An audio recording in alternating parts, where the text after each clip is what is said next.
For the head of Harry Tector at mid-off.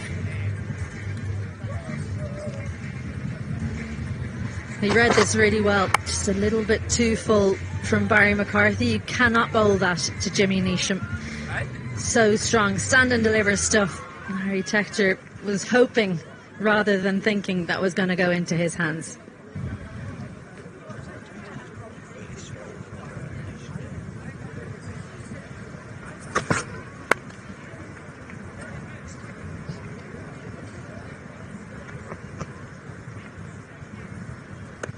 Deep in his crease, you can see weight transfer forward, full extension of the arm, and a maximum straight down the ground.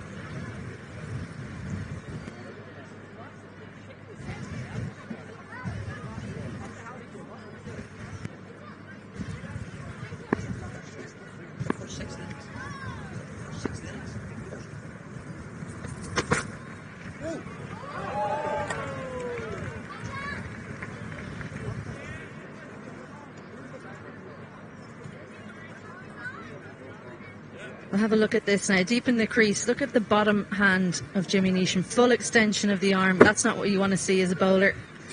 You've bowled too full, allowed the batter to get underneath, and that's going to, more often than not, go the distance in international cricket. So you need to try and make them at least play with that bottom hand cramped.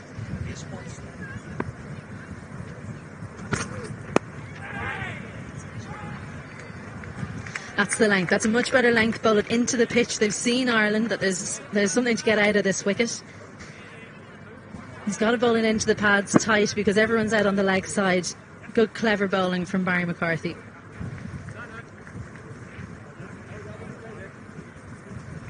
Last ball of the 13th over. Barry McCarthy will want to try and get out of the over. Dot or a single will do the Irish nicely.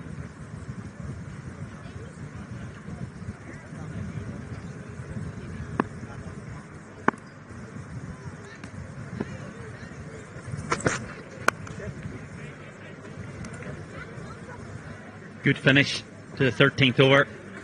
New Zealand move to 91 for 4.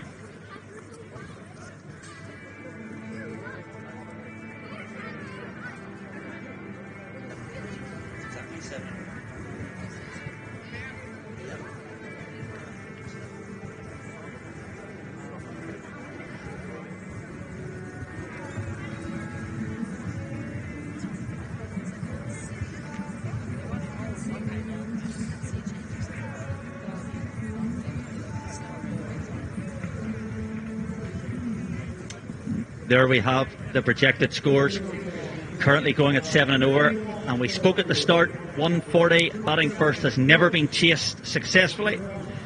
So New Zealand on course for that 140, but they will very much be looking for excess of 160. Change of bowling at the Dundonald end. We're going to see a reintroduction of George Dockrell. 2 overs for 10, 4 dot balls. He's done a good job for his captain.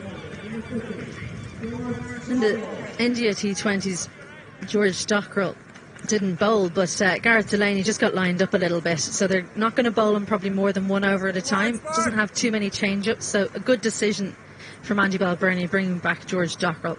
Just 10 from his 2 overs so far.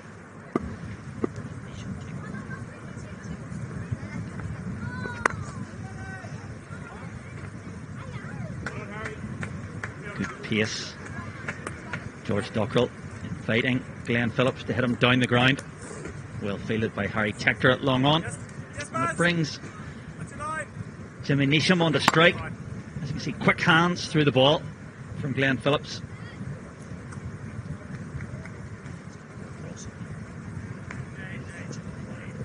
Beats on that side, Josh, 4. Got on the other side.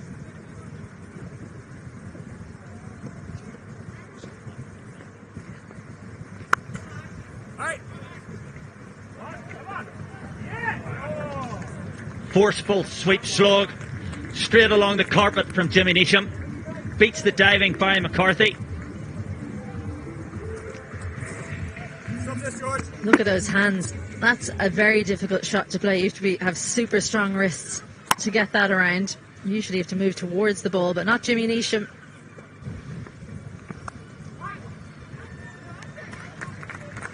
And beautiful from Jimmy Neesham. He's toying with George Dockrell. This time reverse sweep.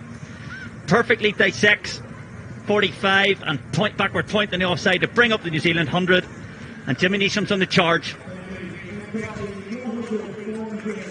There's someone fielding behind point, but he's picked the gap well, Jimmy Neesham. Bottom hand whips through really well. That's what gets the pace on the ball. Sends it past point.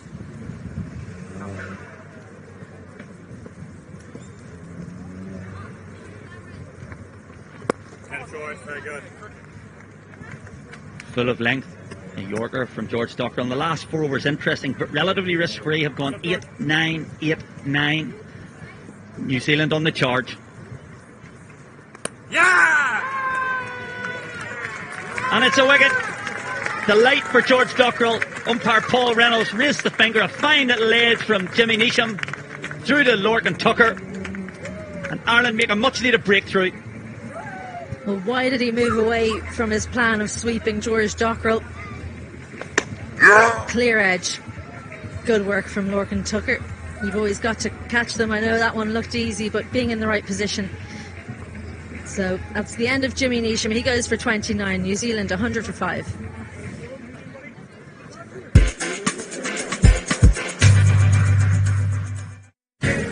We hadn't spent proper time together in ages. That looks very uphill. So when Gracie said we should go on a cruise, she didn't need to ask twice. We made friends with the locals, we tried new food, we laughed a lot. Just like old times. That girl there is my best friend. And this holiday reminded me why. Get up to £740 to spend on board with P&O Cruises at All Protected.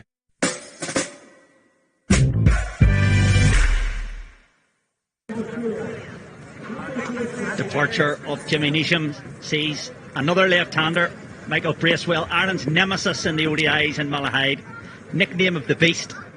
Can he be the Beast of Belfast? Use mark! Straight in, worked off his pads for a single to bring up the end of the 14th over. New Zealand 101 for 5.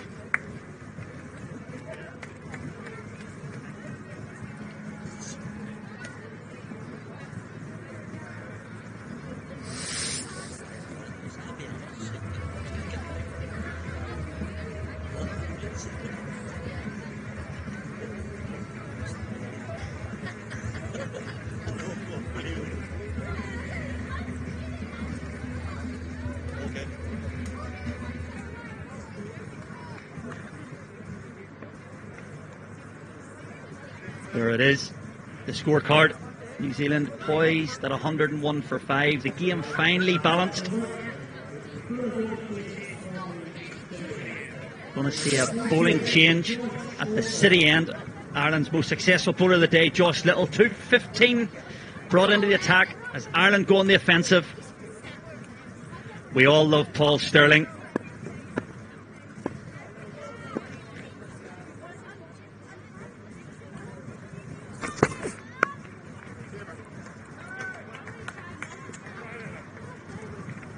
Worked off his hip for a single. Here's the wicket, is he? They're just looking to guide this down to third man. I said it before, but why go away from your plan of sweeping? Clear glove. And I think that's why he stood there. He couldn't believe that he'd done it. Jimmy Neesham did them so well. Lorcan Tucker, 2 catches for him, and George Dockrell, a big smile on the face. Back into the bowling and back into the wickets for Ireland.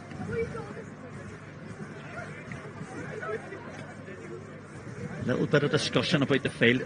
Third man up in the circle. Challenging field for Josh Little. He can't afford to go across Glenn Phillips too much. Easily used the pace to beat Craig Young at 45 in the offside. Short, picked up powerfully. No chance for the fielders on the leg side boundary. And another boundary for Glenn Phillips. Beautiful shot. Just slightly too short and straight from Little. He knew it was going to be at him at the field set. Didn't even have to move his feet. Great rotation. Those quick hands. Look at that. Tucked up a short arm jab. Finds the gap perfectly.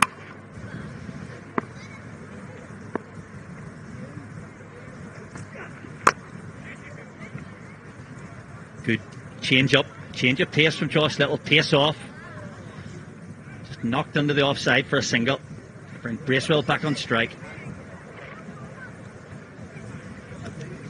Well, good to see Ireland employing someone out on the boundary.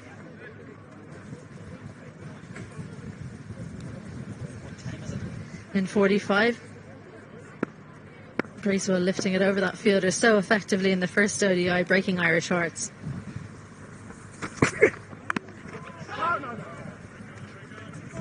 Josh Little again, just mixing up his pace and his length. It's been this sort of telltale sign of the Irish bowling effort. They've tried to mix it up a lot, tried to perhaps be as unpredictable as possible. And at this point, it's worked very well. Yeah, they really didn't do it in the ODIs. Didn't use change-ups at all. A little bit predictable in those. But great to see Josh Little employing those. He's got plenty, and we'll see Adair come back on soon. He's got plenty of tricks in the bag.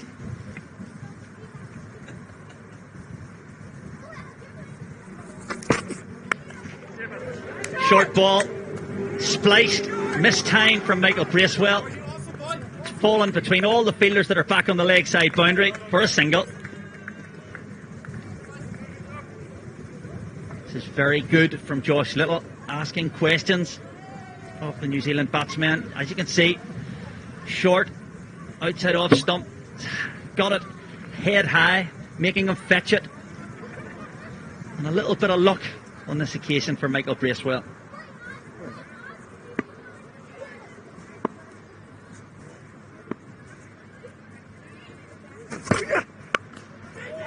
Picked up again.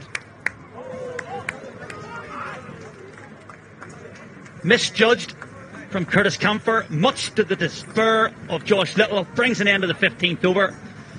New Zealand 112 for 5. Simba have re-engineered the mattress.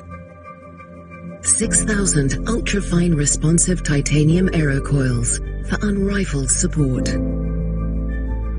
Graphite-infused Simbatex foam with 30 times the airflow for optimal temperature regulation. 10 unique hybrid layers transforming the comfort and support of a standard spring or foam mattress. Start your 1-year risk-free trial. We're back, and there's a little bit of a mishap in the field which has created a little bit of controversy within the camp. Little bit fuming.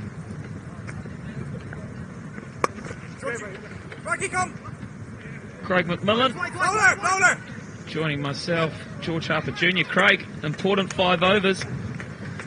Sure is, George. New Zealand really struggled for any momentum right throughout this innings. And now Glenn Phillips, who's 37 off 34, which is most unusual for a player like Glenn Phillips, probably says that this pitch is a little bit more difficult than perhaps we first thought at the start.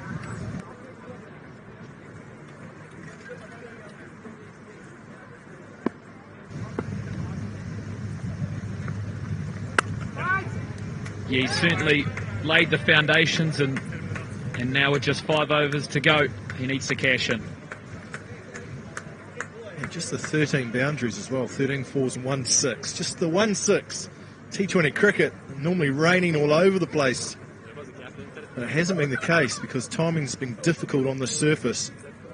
Glenn Phillips has had to work hard, but now these two have to have a big 4 and a bit overs and get New Zealand up to a total around that 160 plus.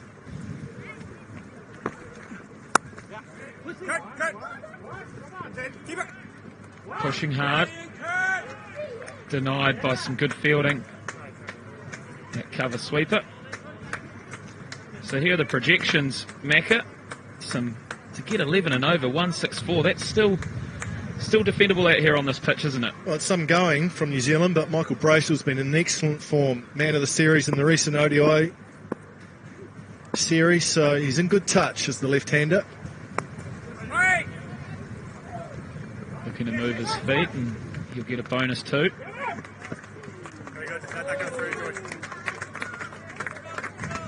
You get the sense if Bracewell gives himself a couple more deliveries, he'll have a licence to throw. Yeah, New Zealand, every time they've just started to get a partnership formed and get going, they've lost a wicket. So it's been very good from Ireland. They've kept picking up wickets, and it's just kept New Zealand at bay. Haven't quite had the momentum that they've wanted throughout this innings.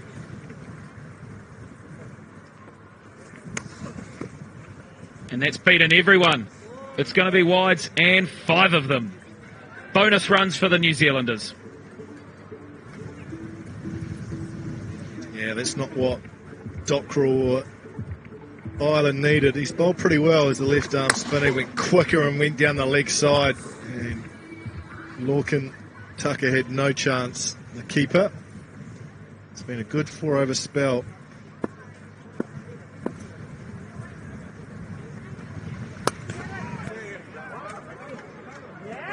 Well, the leg side is certainly not where you want to bowl to Bracewell after that first ODI. What an innings it was, and he certainly accessed the leg side in style.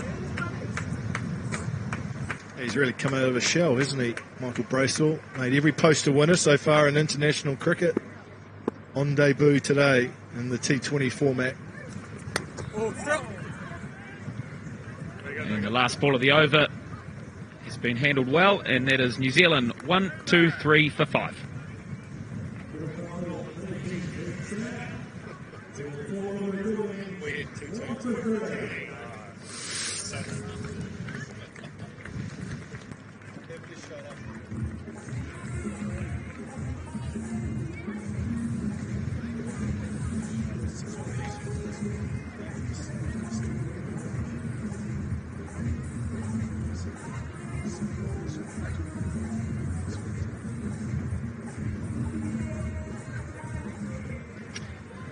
Seven bowlers have got the run around today.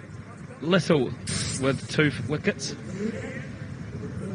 It's been very good from the Irish. They've changed everything up. They've changed their pace. And at the moment, they'll be very pleased where things are at. Can they finish strong? New Zealand now coach and bowling coach for this series, Jurgensen. You'll be impressed with what he's seen.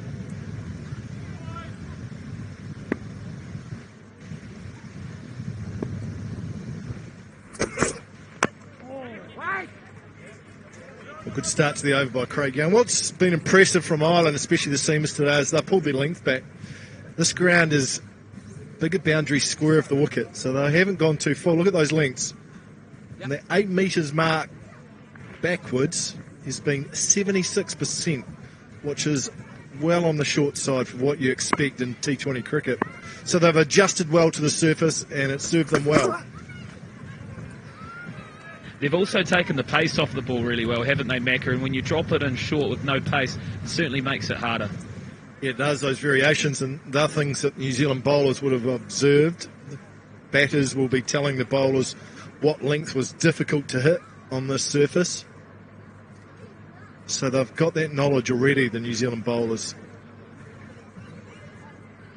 Slight variations have worked well. See, that stayed down and didn't carry through to the keeper. Another one high off the bat. Phillips will cruise through for 2. It's actually a big ground with big pockets. So there's a lot of 2s on this ground. Because of the big square boundaries, it means that the corners are big as well. Very hard to police those areas. 41 off 40. And he'll push again. And he'll do it with ease. Very good running from the Kiwis. Another ball with the pace off it. Well, it's clever from Phillips.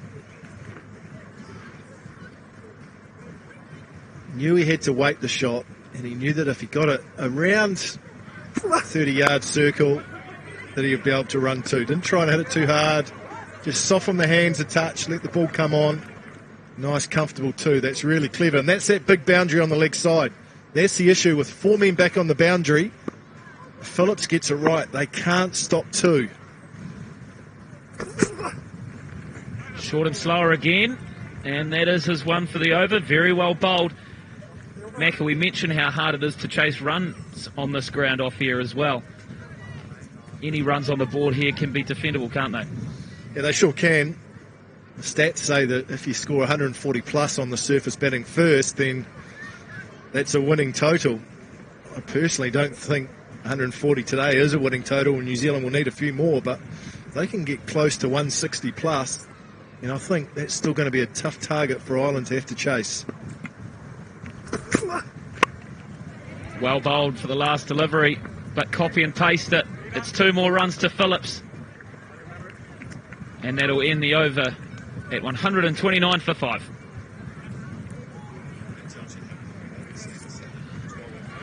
Get up and go. Some drivers are part of something special. They're road trip ready because they're covered by the UK's #1 breakdown service. With unlimited call-outs and more expert patrols across the country to get them back on the road before they know it. They are members of the AA. Be with the best from £6 a month at theaa.com. The AA. Join today.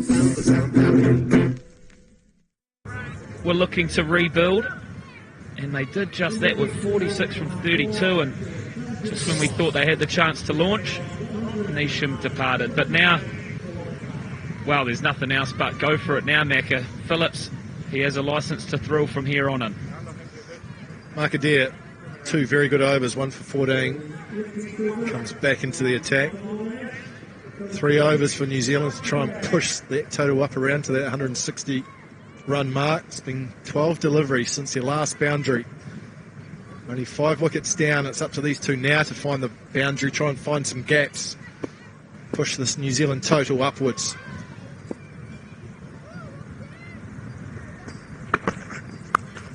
Short again, they're sticking with that tactic, but Bracewell has power and plenty of it. Oh, he's crunched this, is Michael Bracewell. Deers started with a short delivery that's just sat up. Bracewell's got on top of it, hit it like a bullet to that mid-wicket boundary, split the fielders. Nice piece of placement, great start to the over. It always applies pressure when you get a boundary off the first delivery of the over. Makes the bowler think about it. Slower and wider. You can really see him trying to bowl to this leg side dominant field. So much cover out there. Bracewell has to look to maybe use his feet and bring into this offside. Well, he's full of runs. We talked about Harry, that very good one-day international series. And when he got to 10, that previous shot, he scored over 200 runs versus Ireland this week without being dismissed. Wow. And he goes again. Can't quite get enough power on it, but another 2 to the account. Yeah, it's good running. They're going to take the fielder's arms on. Those long throws have to be on point, really. They have to be right on the mark. Phillips very quick. Fielders have to be aware that New Zealand are going to take them on and come back for 2 every time. So they've got to attack the ball and get a flat, quick throw in. This is when T20 gets exciting. Bracewell just getting set early. And you can just tell that their eyes are lighting up. But as we see here, it's pretty clear where Bracewell likes to make his hay. Look at that leg side dominancy. 86% in terms of his boundaries versus the seamers are on the leg side. It's a pretty simple game plan. If you want to bowl to Michael Bracewell, force him to hit it through the offside, bowl wide of off stump. And so far the Irish bowlers haven't been able to do that. He's played beautifully so far this summer.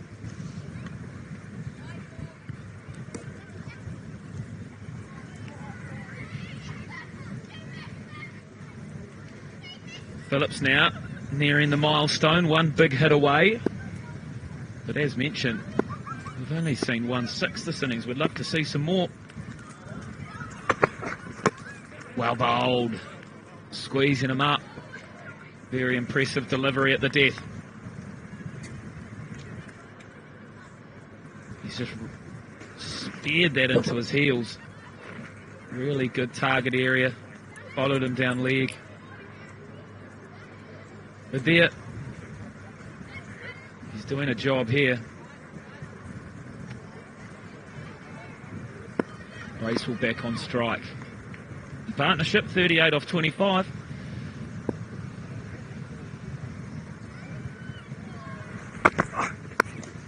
Shot.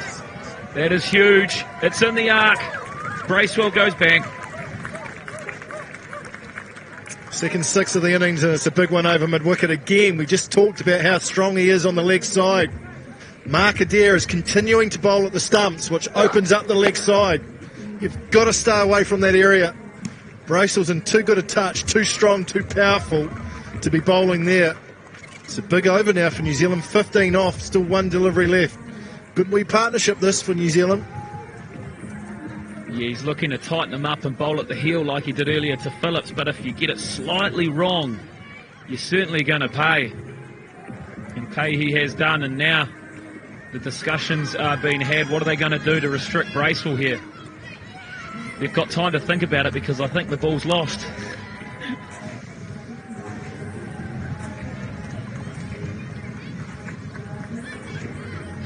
Key partnership this for New Zealand, 44 from 26 at a crucial time. Mark Chapman out the drinks for the batters. New Zealand now, if they can go 10 and over, finish strong. 166 wouldn't be a bad total on the surface.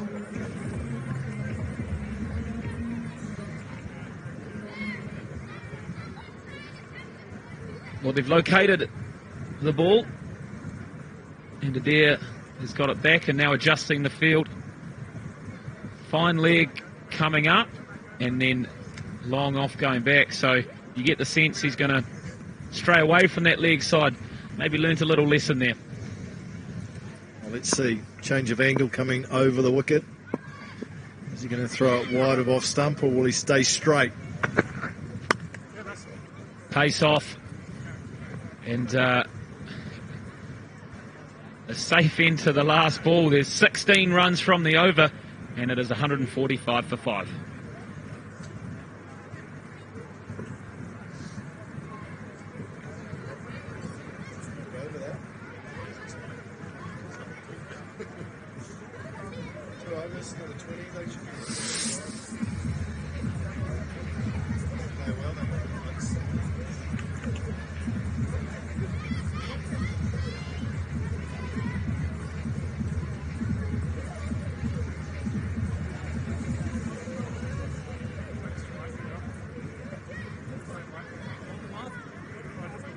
Two overs remaining in the first innings of the first T20 International of the ITW Universe Series. There are the dimensions. That you don't need technology. That's just craftsmanship. Wonder who did the drawing on that. Maybe someone from prep school. Oh, he's just watched the TV. Down it's gone. Keep those dimensions away from the TV.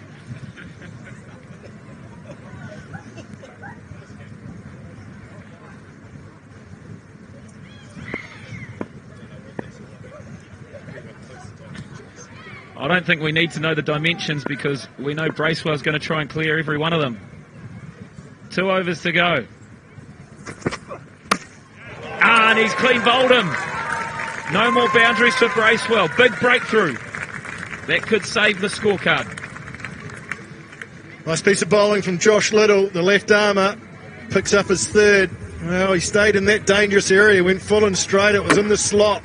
Just angled in enough. And in the end, it rattled into middle stump. The castle was knocked over. Bracewell on his way. That was a well-made 21 from just the 13 deliveries. A useful innings that. New Zealand 145 for 6.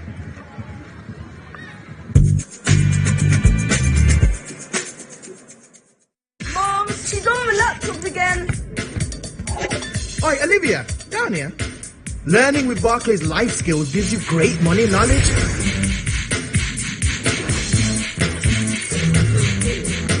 Yes, Olivia. Woo! Join the 13 million who've used our free learning program. Whoa!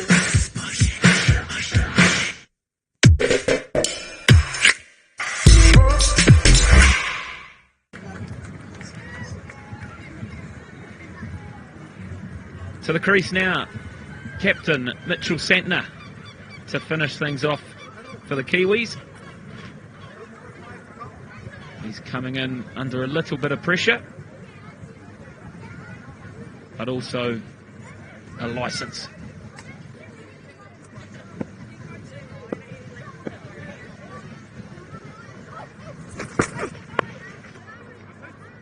He'll get one off the hip. How important is it here, Macca, as he runs through for 2 to make sure Phillips faces the majority of these remaining deliveries? Yeah, ideally you want the man that's in to be facing those majority of the deliveries left, but it's also important that Santner picks up what he can. That was the dismissal of Michael Bracewell. Top of middle. Spelled well today, the left arm a little. Showed different variations, and that one just cramped Michael Bracewell. Got an in-between bat and pad, knocked him over. Short and slower, and gone. Simple as that. He'll grab 2 for the over. Mitchell Santner is out.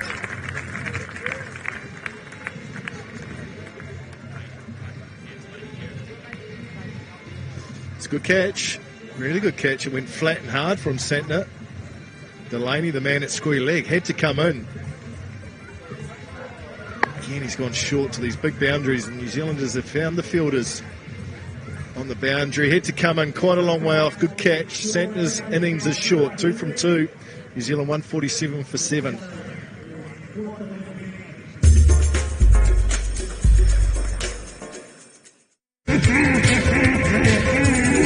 I need a Nero. Now get 25% off coffee and pastries 7 days a week with Compare the Market.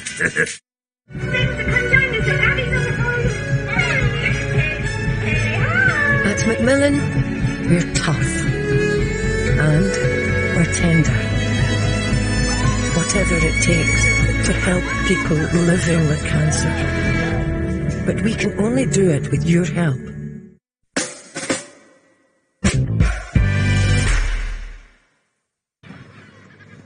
Acting coach Shane Jurgensen and batting coach Luke Ronke not sitting as comfortable as they would have liked. Ashodi is now at the crease, the now experienced T20 player. Little 4 for 28. He's gone 2 wickets in 3 deliveries. What a time to do it at the death. Macca, this is turning into some spell. Yeah, it sure is. Work for New Zealand to do with these final 9 deliveries left.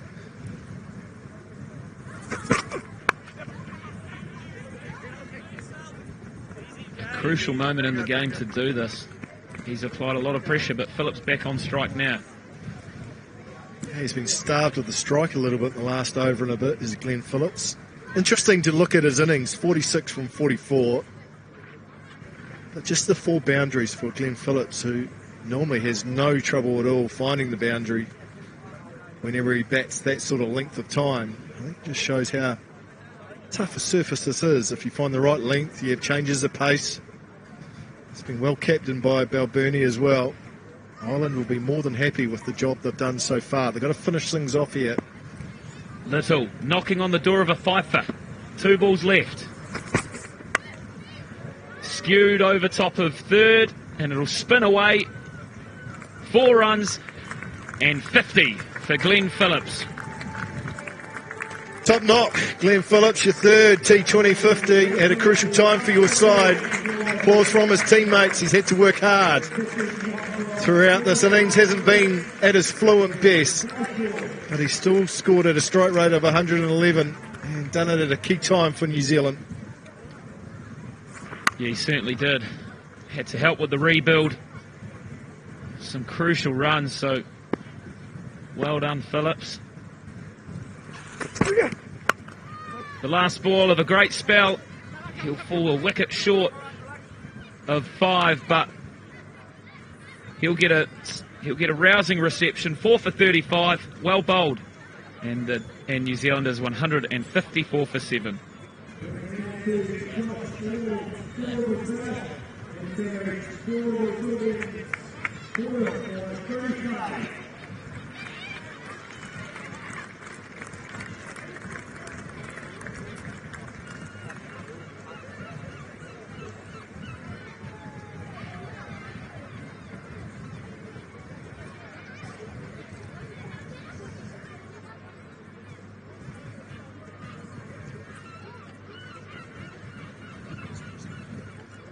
Josh Little, superb spell. 4 for 35. He'll be able to go to the break a happy man. And as we talked about earlier, a lot of wickets from that short of a length. He was rolling the fingers. He was taking the pace off it. And the New Zealanders will certainly have to look at that spell and take notes. The last over to be bowled. Adair. It's high. It hasn't gone far. He's going to get a caught and bowled. There it is. If Sodhi goes. Good start by Mark Adair. Went straight up from Sodhi. Another back foot shot that found a fielder. Adair had some work to do, but he said, no fielder's getting near this, so I'll do the job. On the pull shot again. Good height. No control whatsoever from Sodhi. And bowlers love taking catches off their own bowling. They make the most of it. Sodhi goes for 1. New Zealand 154 for 8.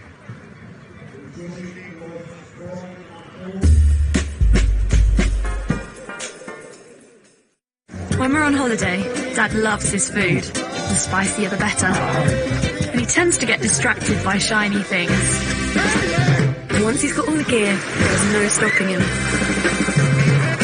Yep, that's my dad. Just a big kid, excited to meet a turtle. And what a numpty he is. What a holiday that was. Get up to £690 to spend on board with P&O Cruises at All Protected.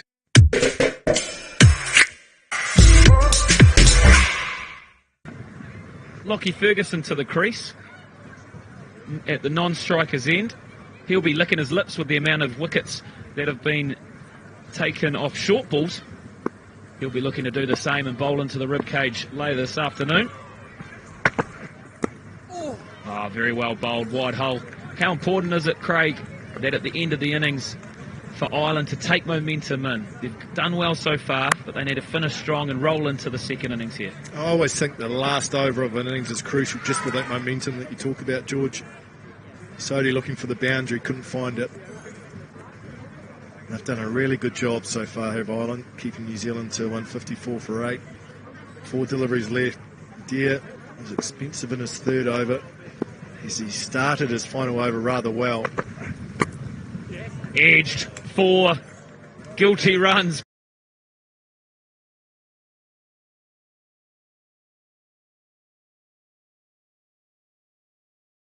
To the boundary.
Two deliveries left. New Zealand have that total of 165 that we talked about, and they've still got 2 deliveries that they can go after here.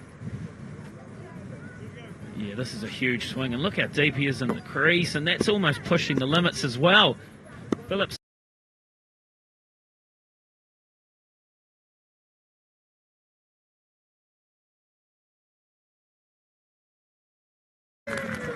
Massive 6 over square leg. Oh, that has been pummeled over mid-wicket. That is a big hit. Glenn Phillips, not the biggest guy going around, but he wields a big bat. And he set up nicely. Look at that swing. That hit the middle and that soared and raced away.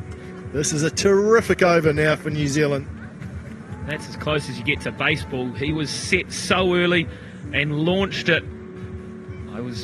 Should have said over the pavilion. I've had too much time on the golf course.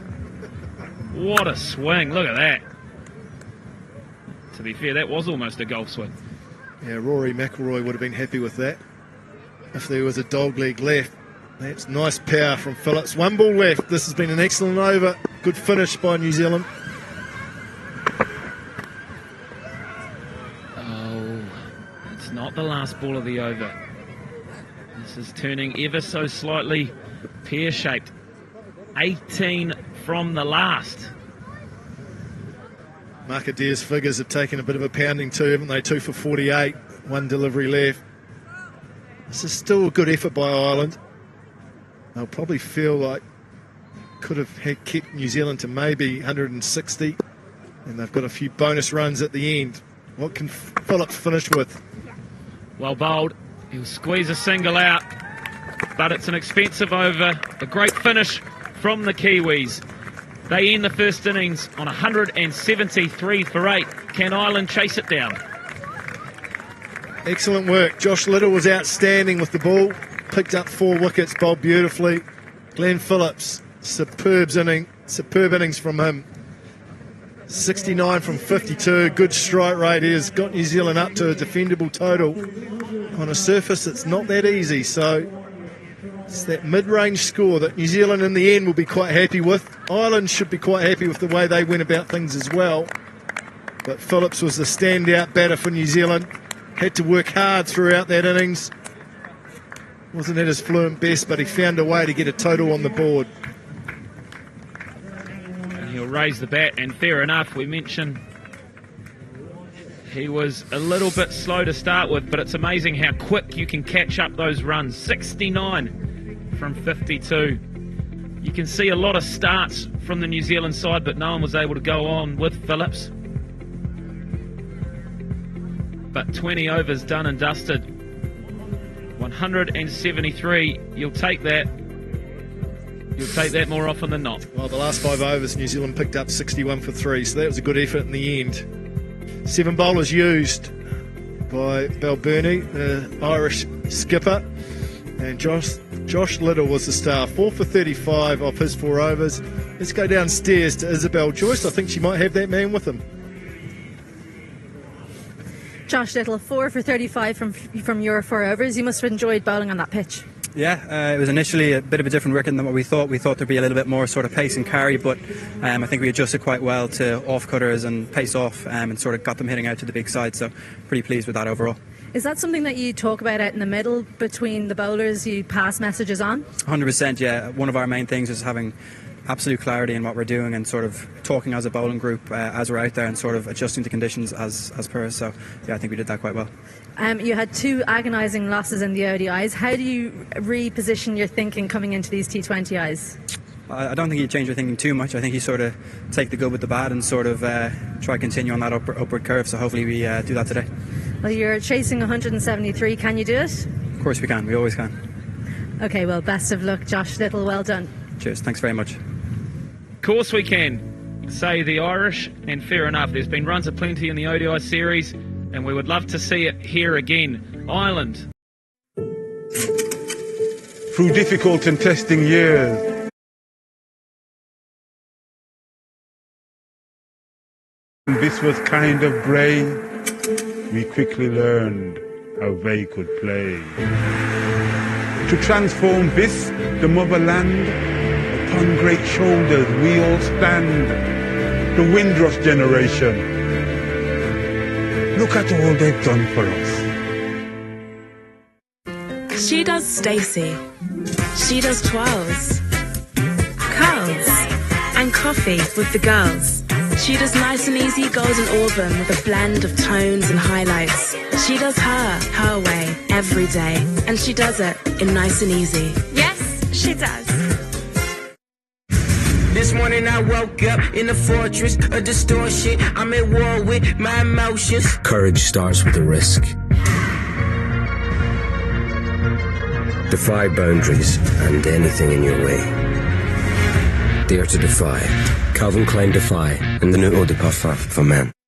Bring your favourite artists home with the free Roxy TV Music app, featuring unlimited music videos, karaoke and games. Try Roxy Premium and get a free Roxy karaoke mic. So get the free Roxy Music app, free on Fire TV, free on Google TV, free on Android TV and free on the Sky Q apps rail.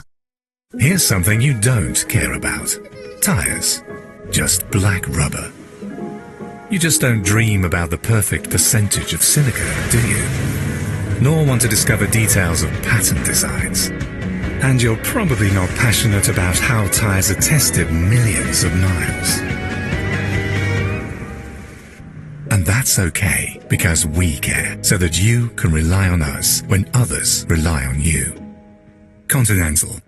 The Dyson Supersonic Hairdryer now comes with a flyaway attachment.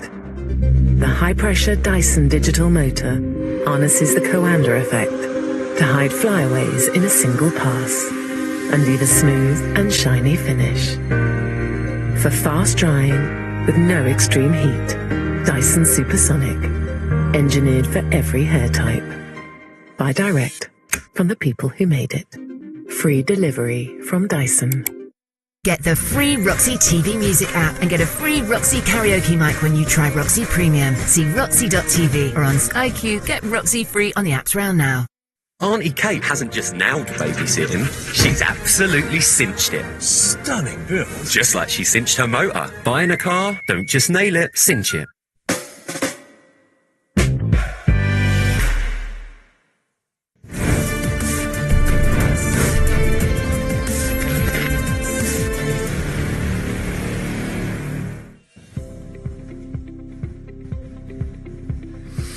If you're joining us, the first innings is complete. New Zealand, 173 for 8. There was plenty of action. 8 wickets. Phillips, the top scorer, on 69. As we look through a few of the highlights, and Guppy, well, he got off to a fiery start, but it wasn't the most divine of runs, and then Finn Allen, short and wide and gone. And then all of a sudden, Craig, the wickets started falling consistently. Yeah, they did. New Zealand under a bit of pressure. Dane Cleaver found a little inside edge. It was caught behind. All of a sudden, New Zealand were 3 for 38 and in a little bit of trouble. That one got just over. Glenn Phillips played nicely. Came in, took his time to assess the pitch. Daryl Mitchell went after a big pull shot. Good catch by Tucker running back. Nice, comfortable catch with the gloves on. And Ireland were well on top at this stage. New Zealand just couldn't get any partnerships developed. Jimmy Neesham, a couple of big blows from him. He's been playing in England for the Northampton, the big blast, and then he just feathered one through to the keeper. Glenn Phillips was the constant. Kept going, found some gaps. Michael Bracewell showed the power in the form that he's been in the recent weeks. That was a big blow over mid-wicket that went all the way, and all of a sudden New Zealand were just finding some momentum. Josh Little was outstanding with the ball, knocked over Bracewell, which was crucial. Santner came and went, and then it came down to that final over that New Zealand made the most of and ended up getting a pretty good total. Yeah, this last over was costly. The no ball free hit as well, and Phillips cashed in, sending one huge over the pavilion. The shot of the day. And the bowlers, there were plenty of them, but it was no doubt that Little was the standout. 4 for 35. Very well bowled from him.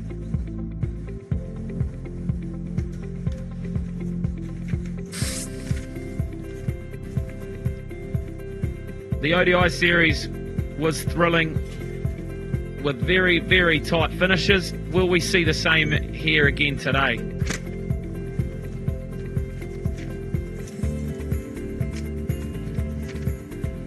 Craig, you've been here enjoying the ODI series. It's been plenty of fun. What can you expect from this second innings? Can Ireland get over the line this time? Well, they can. They're going to need some runs out of Paul Sterling and Harry Tector. They're the two guns in that Irish side who are in form, scored hundreds in that third ODI. And if they get going, then New Zealand will have to look out. I want some early wickets, the likes of Lockie Ferguson and Jacob Duffy with the new ball. New Zealand lost 3 wickets in their first 6 overs, which just put them on the back foot. So Ireland can conserve wickets, get a good start, make sure they pace their innings, and this is going to be a thriller. These two teams seem to have a knack of close matches, and I have a feeling that this could be another one of those matches. So far, New Zealand have been on the right side of the results. Just the second time these two teams have met in a T20 international. The last one was back in 2009 at the T20 World Cup in England at Trent Bridge, which New Zealand won by 83 runs. So there's an opportunity for Ireland to make history today, and it will be the skipper and Paul Stirling, who's a fantastic T20 player. Yeah, he's been cashing in over in the UK as well. It's one of those players that kind of can't believe he hasn't been picked up by the IPL at any stage, but I'm looking forward to watching him in the flesh, especially after his century. It's going to be very exciting to watch as the New Zealand squad huddles up. Really looking forward to watching Lockie Ferguson. We noted the different lengths that Ireland were bowling, and bowling short is something Lockie can do to full effect. Yeah, he can. Lockie Ferguson, he got a little bit of tap, it's fair to say, in that third ODI. Both Stirling and Harry Tector went after Ferguson and played a number of boundary shots against him, so it's going to be interesting to see. New Zealand will have to mix their pace up. Got so many bowlers in their side. I think I counted 8 guys that can actually bowl in that New Zealand lineup, so plenty of options for the captain Mitchell Santner. But the opening partnership's going to be key for Ireland. Never really got going in the ODI series. If they're going to chase down this target, then these two have to lay a solid platform. And to take us through the first few overs, I'm going to leave Craig McMillan with Isabel Joyce. Thanks, George. Yeah, he's the key. Dangerous player, likes hitting boundaries. Look at that record. Good strike rate. Nearly 3,000 T20 runs. Saw the other day what a good player he is. And the skipper, well, he's been a bit short of runs in recent times, Andy Balbirnie. That's a pretty good record, good strike rate, best of 83 at the top of the order. Be the perfect time for him to come into some form in this chase. Isabel, what did you make of the first 20 overs? Who would be the happiest side at the break? Well, that final over really put a dampener on it for Irish fans.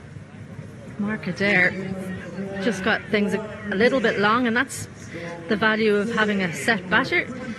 But I think if you told them they were going to be chasing 174 for victory, they'd have said 50-50, happy enough.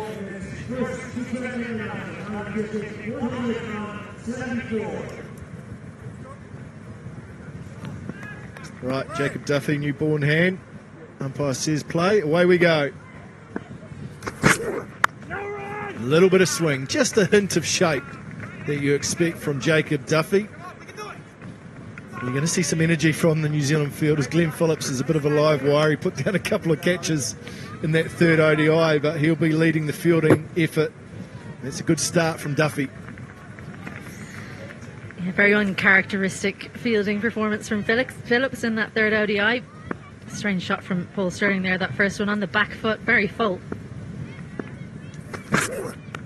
Shorter, and that's flicked away for 4, just like that. Lost his direction, did Duffy. He's been punished. We saw this happen a number of times when New Zealand batting, and Paul Stirling picks up his first boundary. Got greedy, did Duffy. Saw the swing and the first delivery, went for leg stump back to off, and it's just not swung. Done enough. Paul Stirling followed it round. Not the cleanest hit he'll get today, hopefully, for Irish fans, but did enough.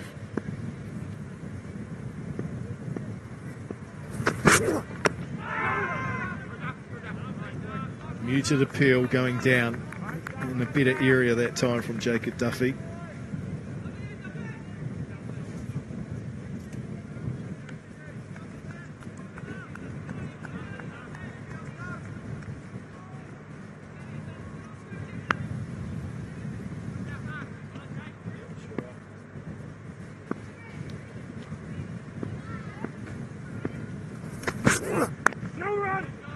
solid in defence, Paul Sterling. Well, he found some touch. He looks better, doesn't he, in terms of the footwork. You can see he's just moved his guard over a touch. Left a gap. That ball swung back in. It was a nice piece of bowling from Lockie Ferguson, a little bit extravagant. And then the ball didn't swing quite as much. And look at the different position. He was able to find the middle of the bat.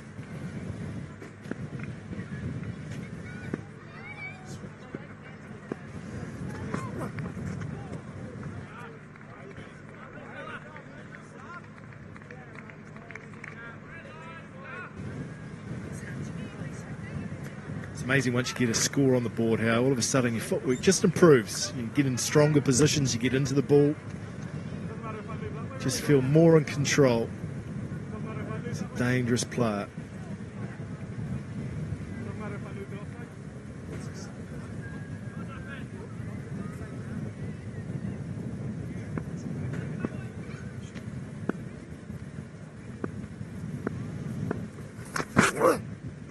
It's a bouncer. It's going to be called wide because it's too high. Nice easy one to get under for Sterling. What an innings in that third ODI. That one was just in the ground. Paul Sterling, as we're so often seeing, got off the spinners, swept well. Really beautiful balance on that one. Couldn't get Ireland over the line. He'll try to be doing it today. Swing and a miss. Rather ungainly. First over bowled. Ireland 5 without loss.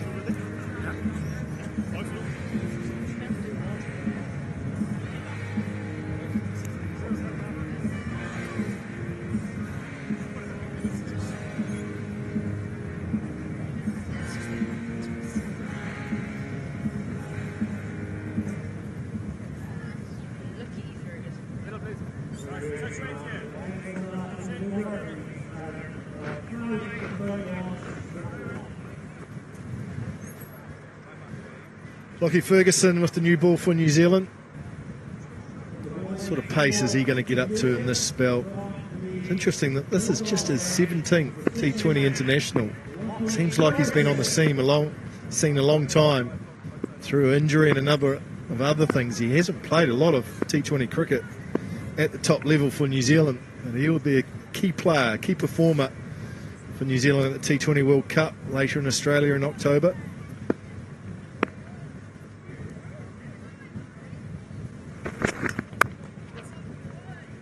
Interesting field set, straight out to that man. It's behind point.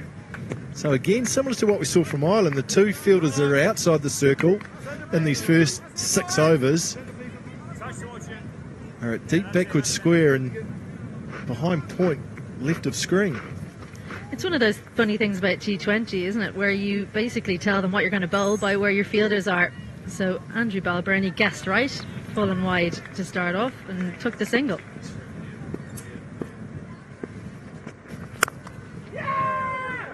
It's up and over from Sterling. It's not afraid to hit the ball in the air, and they'll come back for 2.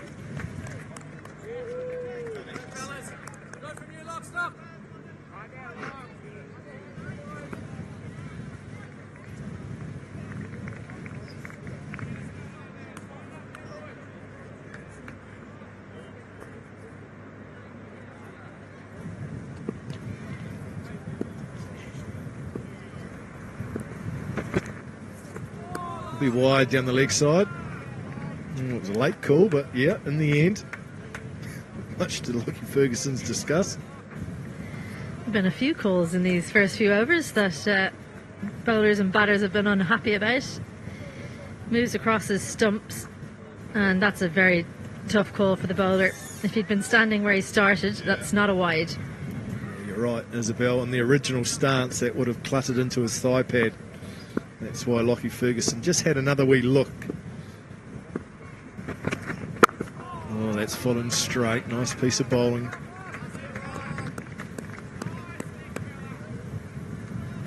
It's like the first ball that he faced French cricket. This one was probably the right shot, though. Kept it out quick.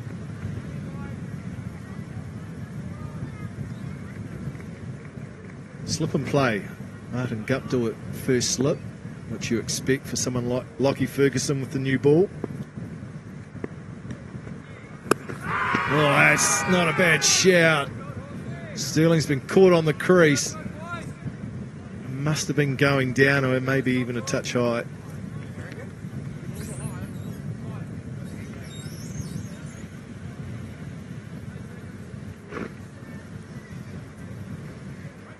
Yeah, stand still here, Sterling. It was too quick for him, but definitely going down leg. So umpire Paul Reynolds probably making the right decision. Ferguson kind of made it for him, didn't he? Yeah, he did. Made it easy for Mitch Santner, the New Zealand captain. Changing the field, slip comes out to mid-wicket Martin Guptill. So more defensive New Zealand, taking that catcher out of play. Giving some protection for Ferguson on the leg side. Oh, that's a swing. A bit of a hack from Paul Sterling. Just the one out to deep square.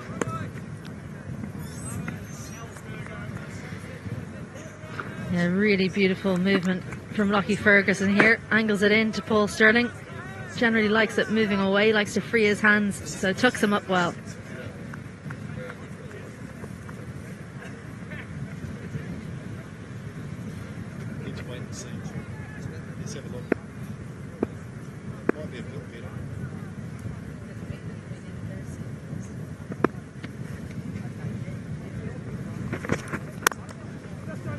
It's a lovely shot. Piece of fielding, Michael Bracewell. 2 overs bowled, 11 without loss.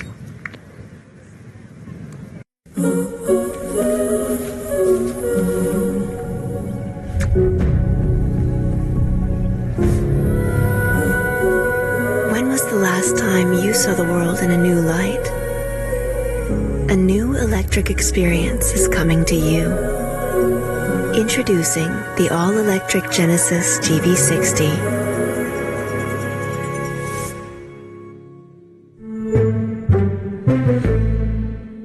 Division 163 off 108. Quad rates at 9. That is gettable for Ireland. Looking for their first win over New Zealand in T20 cricket. Just the second time these two sides have met.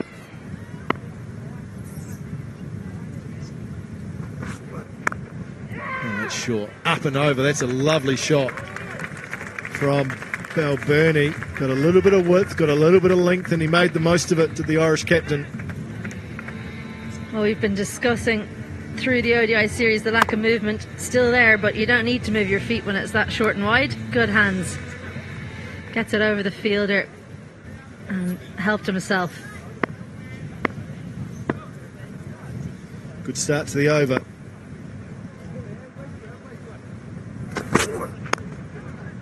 Flicked away through mid-wicket. Should be a nice, comfortable 2, and it is. Andy Balbirnie looking a little bit more comfortable today than we've seen him in the past week. This shot will have given him some confidence. Always good to get one through mid-on. Lovely balanced transfer. Head in a good position, full face of the bat. Not a lot of foot movement, but the head position is good. Yeah, needs some runs, doesn't he, the Ireland skipper? Today would be a great way to find some form. Oh, what a shot that is. Up and over cover. Beautiful. We're seeing one off the back foot now. We're seeing one off the front foot. And that's a lovely shot. This is vintage Balbirnie. Have a look where his foot goes. Just down the pitch, but it's the hands. Opens them up, bottom hand comes through and lifts it over the offside.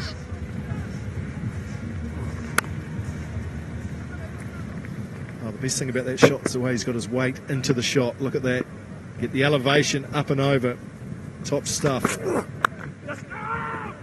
Sent back by Sterling. It's a good call because it's Glenn Phillips who's misfielded the ball again. But he was in close. He's in tight. Last thing they need is a run out. He's a dynamo in the field, but sometimes has trouble with his hands. Too quick. He's too quick to the ball. Didn't get down enough. That's what happens when you're too fast. There has to be something wrong with being fast. That's it. Oh, he's gone up and over. Has he got enough? What a catch! What a catch! Mitchell Santner never looked like he was going to get there. Had to backpedal and was at full stretch, just as well he's lanky because he pulls off a great catch. And Ireland lose their skipper. These catches are really tough.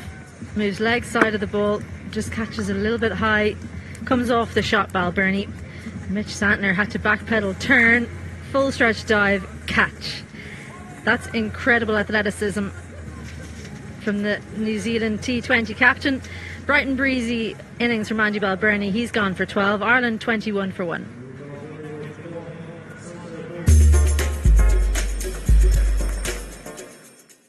Mom, she's on my laptop again.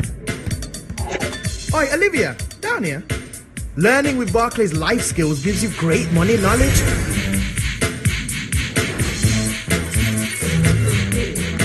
Yes, Olivia. Woo! Join the 13 million who've used our free learning program.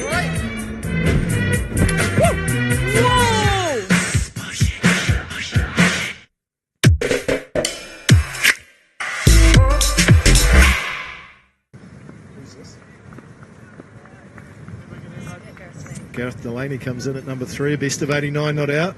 Good strike rate, 132. Important job to do at number 3.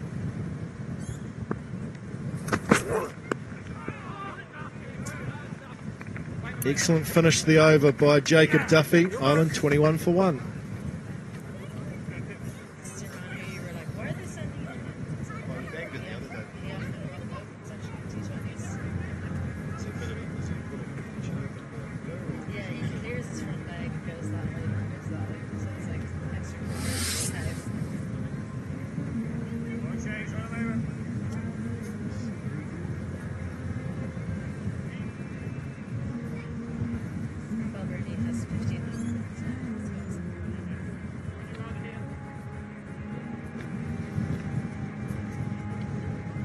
Ireland have lost their first in the first 3 overs of their chase.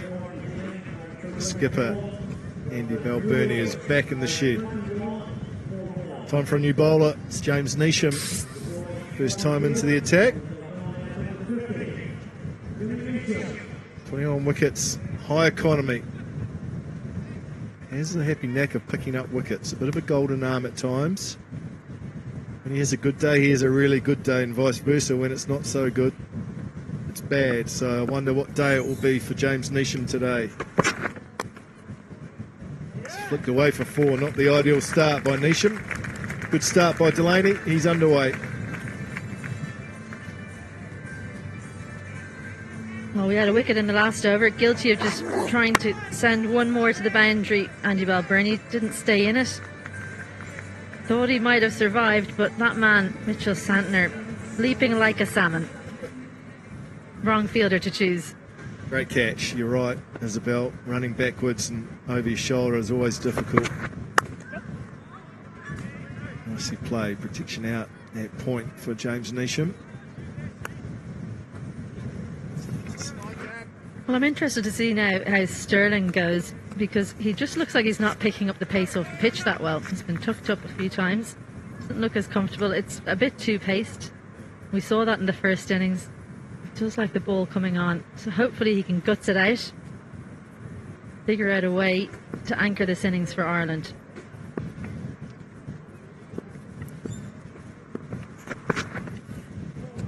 Oh, that's bounced through. That's reasonable pace and carry.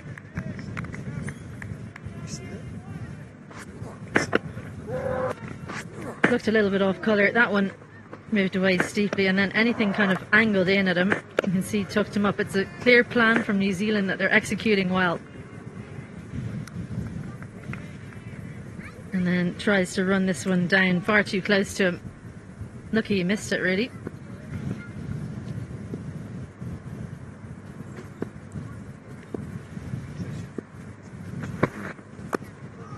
Oh, he's going for another swing across the line, trying to access that leg side.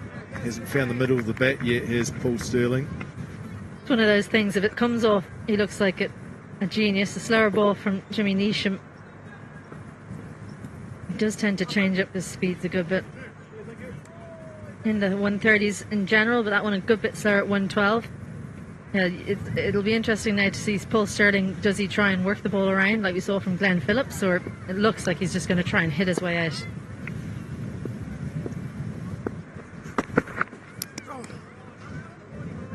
That's a nasty delivery. Sterling's trying to hit his way out of trouble and it's not working here.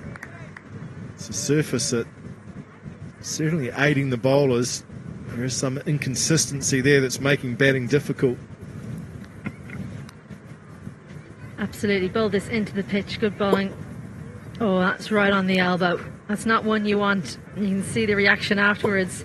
He knew when he was halfway through that shot that he was nowhere near it. He was through the shot a little bit early, wasn't he? Well, that's hit away. Fielder coming round. Takes the catch, does he? Maybe he doesn't. Great effort by Daryl Mitchell. In the end, had to throw it back in. Let's see if he saved a couple of runs. Very athletic. It's as close to being out as it can be. I think Sterling's got a life. Well, how has he figured this out on the boundary, Daryl Mitchell? So much going through his mind. I'll just be checking to see whether it's a boundary or not. That will be the discussion. I don't think he held it long enough. Well, let's check to see if it's a boundary or not. Great work by Daryl Mitchell around the leg side.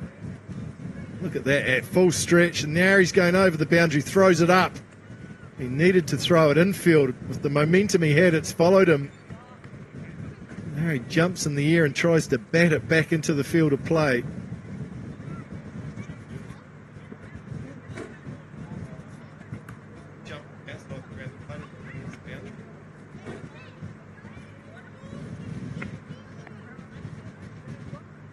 Well, he jumped a bit early, didn't he? So that left foot, did it touch the ground? 4 runs has been the signal from the umpire. And now he's going to change it from 4 to 6 by the look of it. Yeah, it goes up. Great effort. It was athletic from Mitchell. He did everything he could to save it. He couldn't. 4 overs bowled, 32 for 1.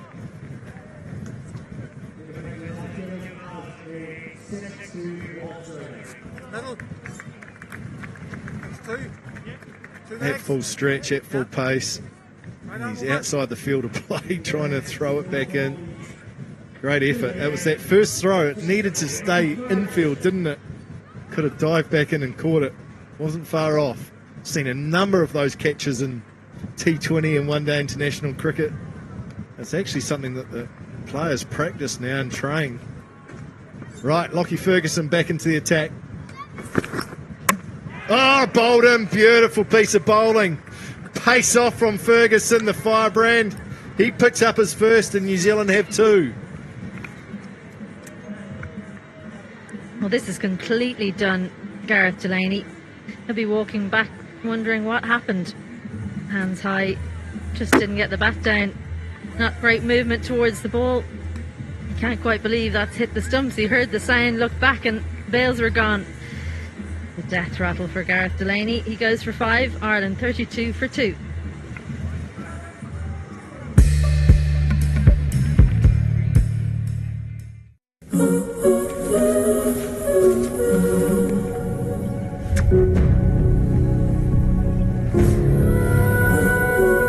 When was the last time you saw the world in a new light?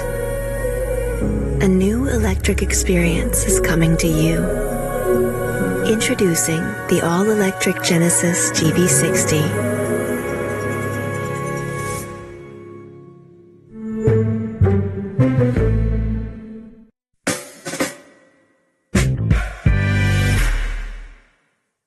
Talented Harry Tector comes in at number 4. These are the 2 key players for Ireland. Both scored hundreds in the loss the other day at Malahide. They are the keys. Best of 64 not out in this format of the game. Both players in good touch. Nice piece of bowling from Ferguson. Took from Lockie Ferguson. He picks up his first. Now this is the battle. Ferguson up against Tector. Oh, he goes full. And there's a decent appeal, maybe just sliding a touch. Not by much, but maybe just enough. Shaking his head, going down leg. It's not a delivery you want first up. Welcome, Harry Tector. Really full into leg stump, takes the pad, but that's missing probably a couple of extra stumps. Yeah, would have had a second set probably, Isabel, wouldn't it? Nice piece of bowling though, you could see what he was trying to do, get one under the bat, Tector early. That's short, that's hurried Tector up, the right-hander. Mixing his links up here, Lockie Ferguson, this is good. This is the problem with being tall, you've got to block these. You can't really leave that on length. Last ODI against New Zealand, Harry Tector missed some under the bat, so no surprise that it was full, that first delivery. One even touching the off stump, but just didn't dislodge the bail, so we'll see plenty of that from Ferguson. Oh, that's a beauty. That's kept going with the angle, and somehow it's gone through Harry Tector. Luckily for him, didn't get anything on it. But that one's actually bounced. This is superb from the New Zealand nasty fasty.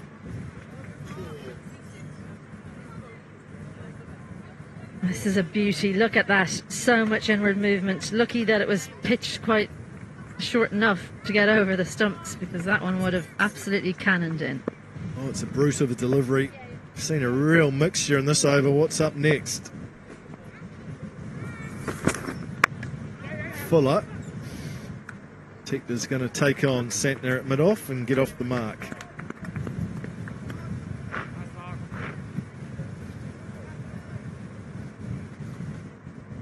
Interesting just looking at this New Zealand lineup, Isabel. 8 bowling options for New Zealand I've worked out. 3 quicks and a medium pacer and Daryl Mitchell, and then 4 spinners. So there's plenty of options. It'll be one of the challenges for the captain, Mitchell Santner, is working out who's going to have a good day, who he needs to use, because it won't be perhaps all 8.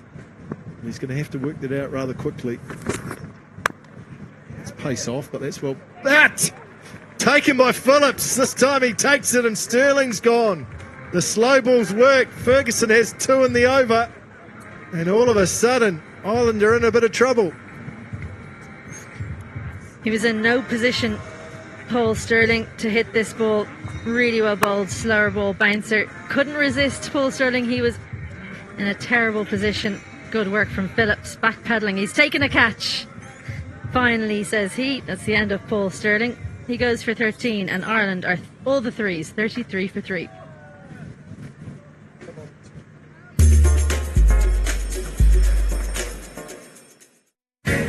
We hadn't spent proper time together in ages. That looks very uphill. So when Gracie said we should go on a cruise, she didn't need to ask twice. We made friends with the locals, we tried new food, we laughed a lot. Just like old times. That girl there is my best friend. And this holiday reminded me why. Get up to £740 to spend on board with P&O Cruises at All Protected.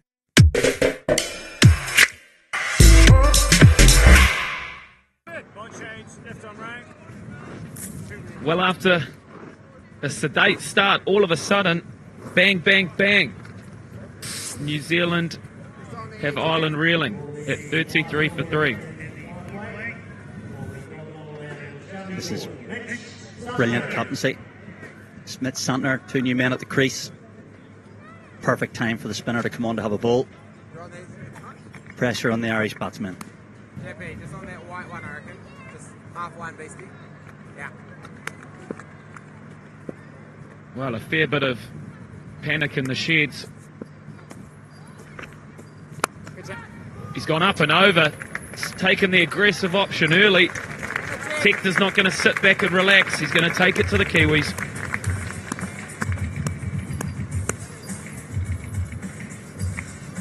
Textbook Harry Tector here. Opens the face. Happy to loft the ball, as you can see, just leaning back. Opens the face. Lifts it up over extra cover.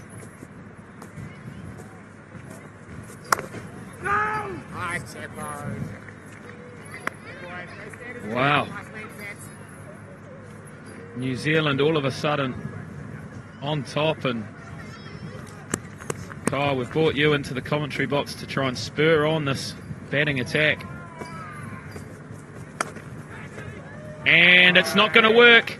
Another one falls. Santner strikes. Ireland in trouble. The change to Santner works beautifully. Harry Tector trying to force it off the back foot. You see, just pushed through with more pace, finds the edge and carries to Suri at 45 in the offside. Ireland in all sorts of trouble. Safely held by Suri on the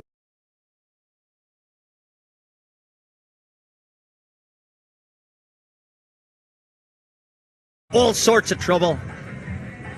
Safely held by Suri on the roll. Tector goes for 5 and Ireland 37 for 4.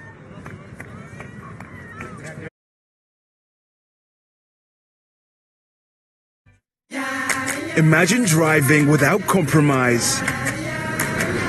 Pure electric for the city. An SUV for life's adventures.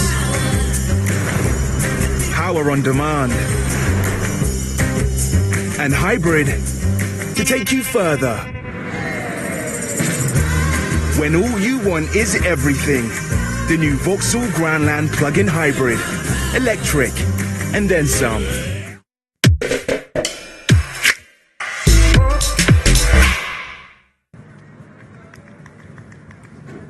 It's drama aplenty here in Belfast. Lorcan Tucker has found himself at the crease. And he needs to help. He needs to find some stability because Ireland are reeling. Yep, but the Irish batters must learn from how Glenn Phillips and the Kiwis played it.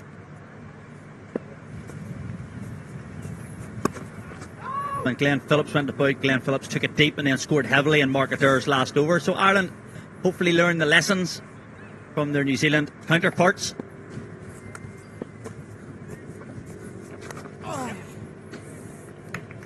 Runs down the leg side. It's going to go all the way. Much required. But that is the end of the power play. Advantage New Zealand. It's 41 for 4. We hadn't spent proper time together in ages. That looks very uphill. So when Gracie said we should go on a cruise, she didn't need to ask twice. We made friends with the locals. We tried new food. We laughed a lot. Just like old times. That girl there is my best friend. And this holiday reminded me why. Get up to £740 to spend on board with P&O Cruises at All Protected. Ireland require 133, and it's a long way away as they're 4 down. And is there a better time for spin? Kyle McCallan, you've bowled plenty of spin. You'd love to be on right now. I would have been chirping in the captain's ear, saying I want to have a bowl now. Both right-handers for Suri to operate too. 4 wickets down, they're caught in this catch-22. Do they stick? Do they twist? And I think what you'll see with this Irish side is they'll keep going. But they've Suri to operate too. 4 wickets down, they're caught in this catch-22. Do they stick? Do they twist? And I think what you'll see with this Irish side is they'll keep going. But they've certainly does. As he signals the end of the power play. Fields spread, just 4 fielders in the ring. A little false start for Sodhi, but you're right, he's a wicket taker. And you'd love to be at the top of your mark right now. New Zealand on top. What you'll find is Ish will sometimes start with that wrong one, with that flipper to just find his rhythm before he starts trying to land the leg break. Look at that, straight away early, drifting down. Good gloves from Cleaver on debut. Long run up.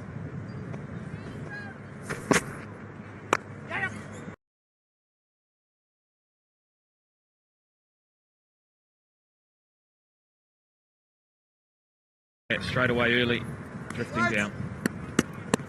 Good gloves from Cleaver on debut. Long run up.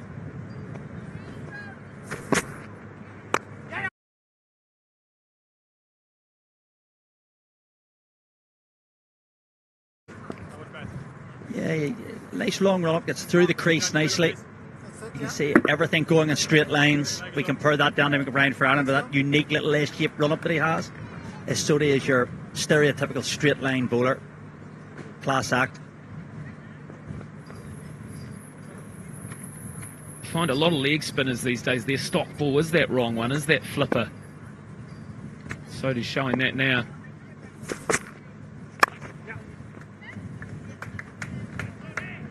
Yeah, you've Chandra Chahal when Ireland played India. It was very interesting to watch him bowl. You can see Sodi here, bowling quite wide and quite slow, inviting Lorcan Tucker. Chahal bowled a lot of flippers and a lot of googlies in the leg stump, and then threw the slow, wide leggy to tempt the batsman.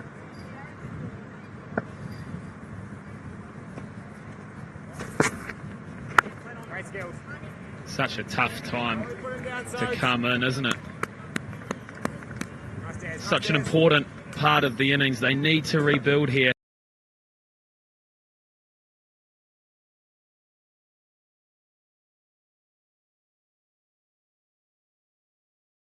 Well, all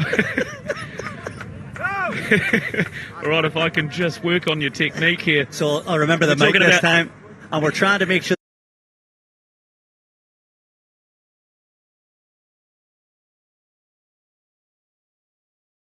Sodi and Kyle out the back of the hand with the mic. 2 balls to come.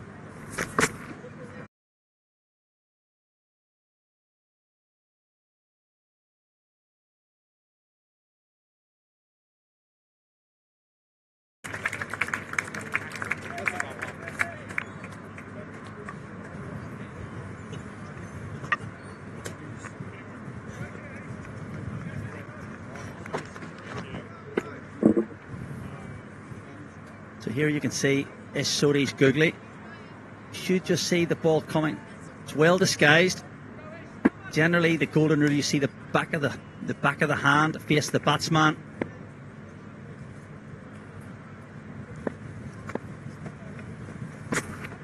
Oh, it's gone again, but far too much down leg. He is getting some purchase on that wrong-in.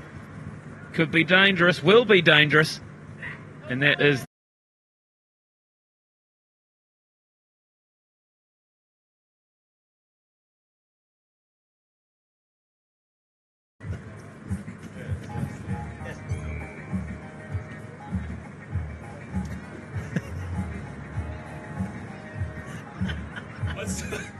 It took me so long to realise. What?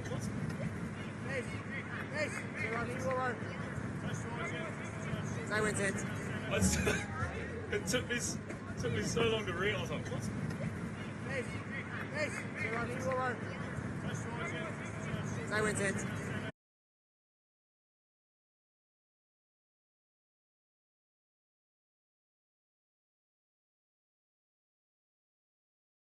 From 78. Santner is just bowling that wicket to wicket stuff.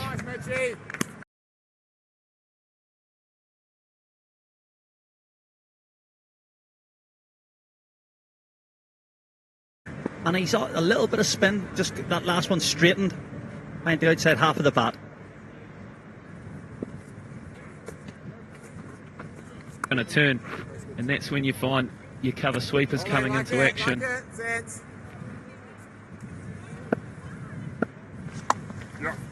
Going to turn, and that's when you find your cover sweepers coming into action.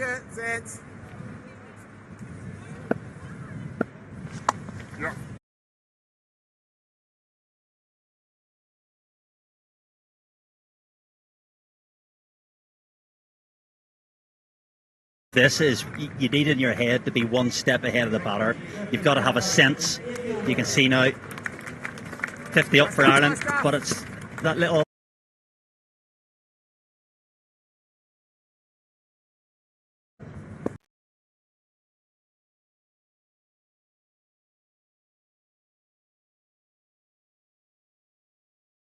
shop and try and survive here. The runs need to keep coming.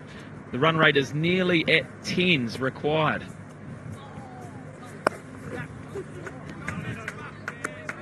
worked into the leg side by Curtis Camphor. I think what the Irish batsmen must also do is learn, this is a big ground, it's a big outfield, lots of pockets that are very difficult to plug in the field. So trying to get the ball into those pockets and run twos, and very, 1, 2, 3 twos and over, and all of a sudden that rate will come down. Yeah, it's something the Kiwis did well. Phillips in particular found the pockets. But for now, Ireland are 53 for 4 after 8 overs.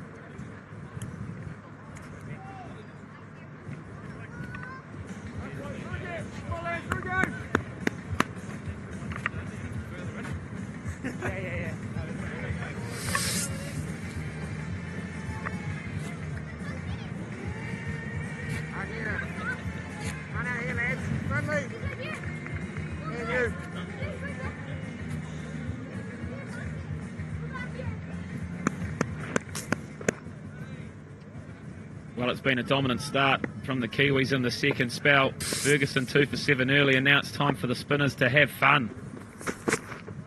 Down it. Great effort, great effort. Camphor and Tucker. Can they rebuild for Ireland? Yeah, Lorcan Tucker, busy as always, not going to let the bowler settle. As you can see on the bottom of your screen there, 7 singles in a row. That's okay, that doesn't hurt too much. But the odd boundary in there, it's dot balls will be the killer for Ireland. 13 deliveries since the last boundary. You get the sense the clock is ticking on that one, but floated outside half of the bat. Could that be the boundary? There it is, on cue. Yeah, just as we said, the slower leg spinner wide outside off stump. Curtis Camphor has muscled it over extra cover. That's the tempter from Isuri. Well played by Curtis Camphor. You see, he just opens up the shoulders. Built very like Glenn Phillips, just not quite as quick between the wickets.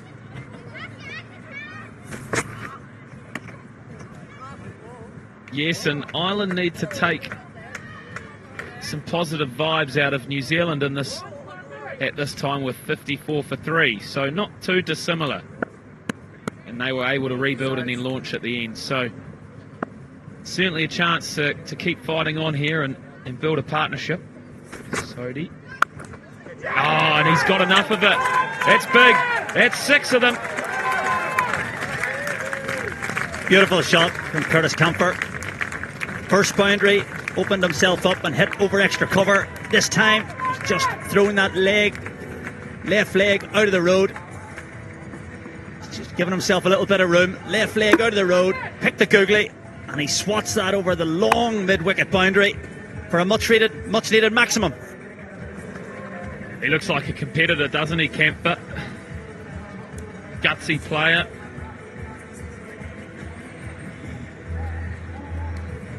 Has someone found it? Oh, well played, young man. He'll be stoked with that. There he is, smiling ear to ear. Good to have so many fans out here today. Yeah, head still, full extent of the arms, timed to perfection, and you just know by that confident stride down the pitch that he's got all of it.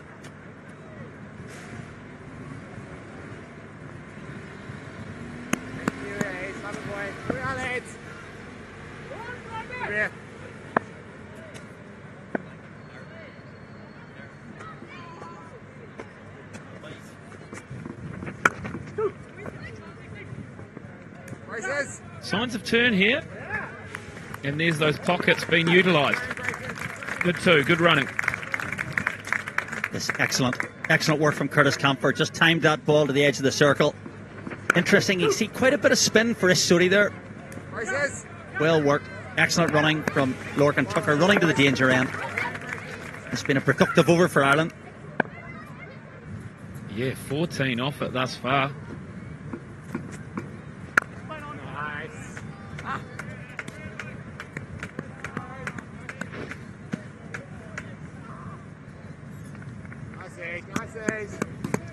Now if we pan right here, we've got Debbie Hockley, all the way from New Zealand, President of Cricket New Zealand.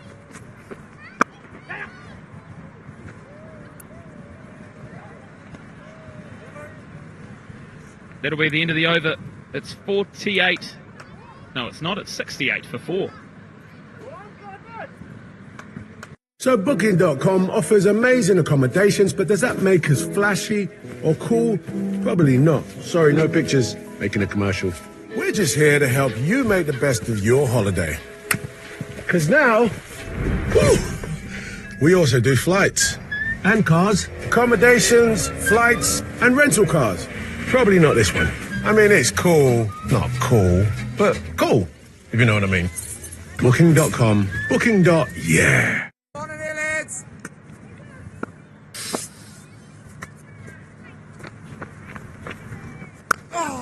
An interesting period in this match as we near the halfway stage of the second innings. Yeah, key period in the game for these Ireland batters. It's been a nice little fight back. Well played from Curtis Comfort, just giving himself some room to open up the offside, punching through the offside for a single. Bring Lorcan Tucker back on strike. Oh, slower, wider, and he's got a tickle on it, taking the pace off the ball, and Santner strikes.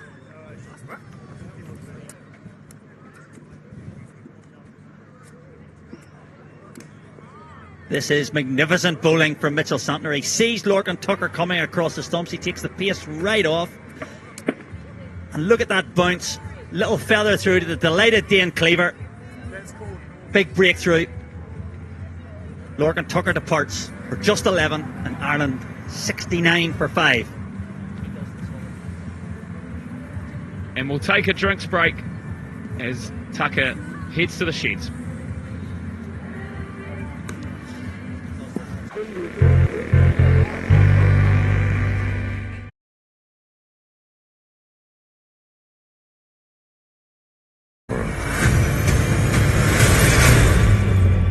Things just got out of hand.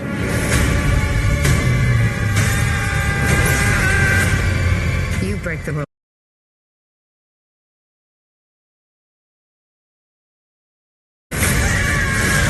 Doctor Strange in the Multiverse of Madness. Available to buy now in the BT Player from BT TV.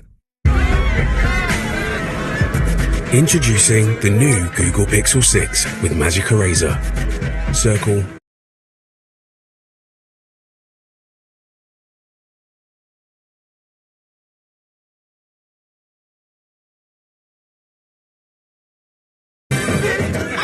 What a numpty he is. What a holiday that was.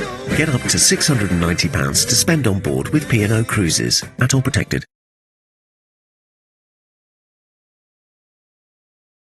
I don't know what I'm saying! Here we go. The action starts now. Oh, that is! And it's all over! Astonishing! He's gone down! No, Pepe! It must mean he lost. Let him really fly! Into Ronaldo! He did it again. This is what he does! It's your job. It's my job, yeah. I've never seen so many people cheer for a man and drink out of a shoe. He can't believe it. We can't believe it. What a competition! It's wonderful. That's the biggest upset in the history of the sport. Start the Rangers party. What's wrong with that? He was on potion. Oh my God! How has that happened?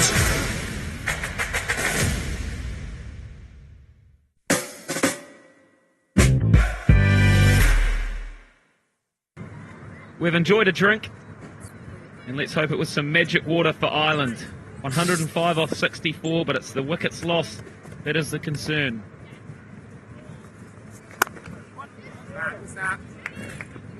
Jamie, George Dockrell has come to the crease. Very experienced player now. 95 T20s and also 102 ODIs, so he's no stranger to being out here.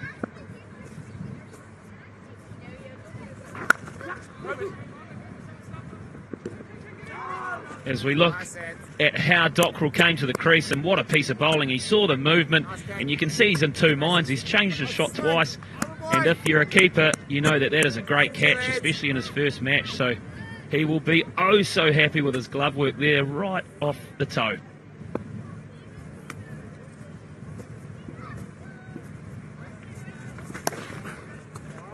Oh, some lovely footwork. He's created some space and he's got the full reward. Confidence is a crazy thing in cricket. Off the back of a lot of runs in the ODI series, a little bit like Michael Bracewell.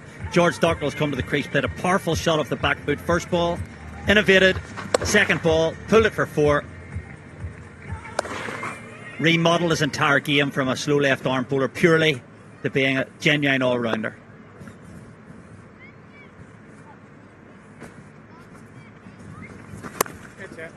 It's slower and wide again, but this time he's gapped it nicely, which means there'll be 9 runs off the over, and New Zealand have Ireland at 77 for 5.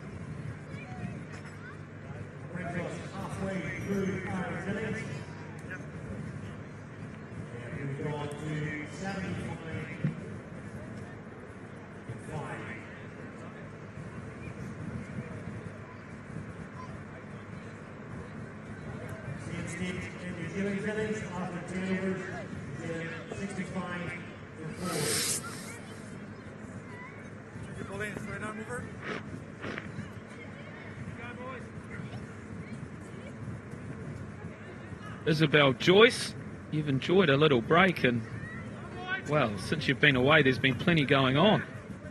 You need to help the Irish. Well, last time I was on there were 3 wickets, so I'm not sure how much help I am.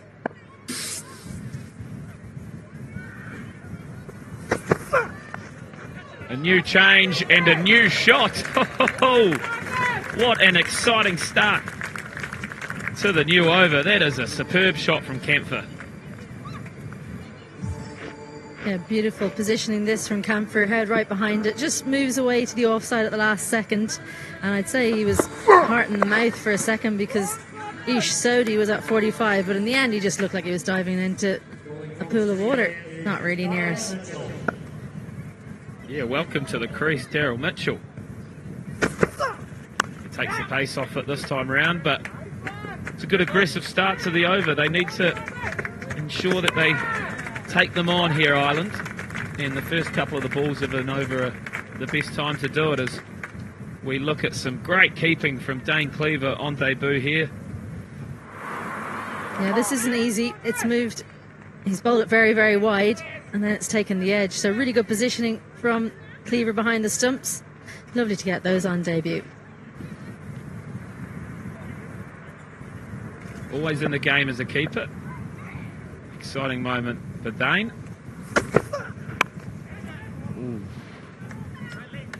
Mitchell loves the grinder bowling. Clearly he's had a good summer with the bat, but he's a fierce competitor and he'll give it his all with ball in hand.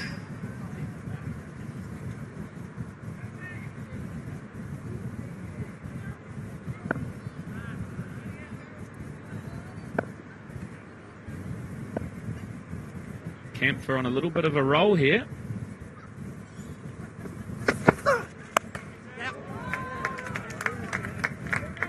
But needs to kick on.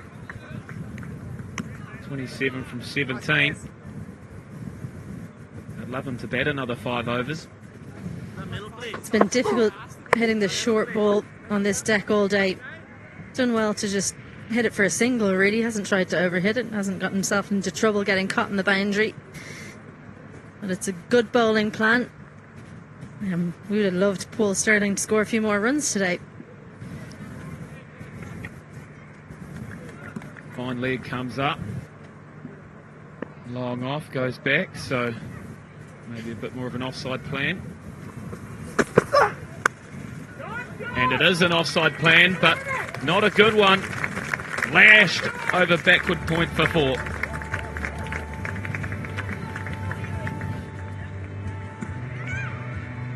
Well, she was in some danger from that one hit by Dockrell.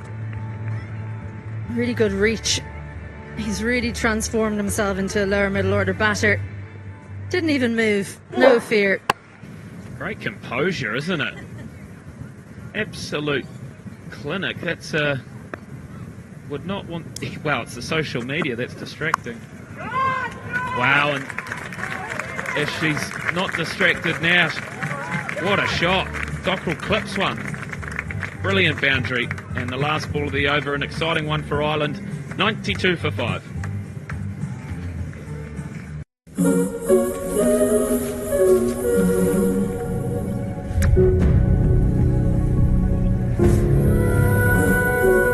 When was the last time you saw the world in a new light? A new electric experience is coming to you. Introducing the all-electric Genesis GV60.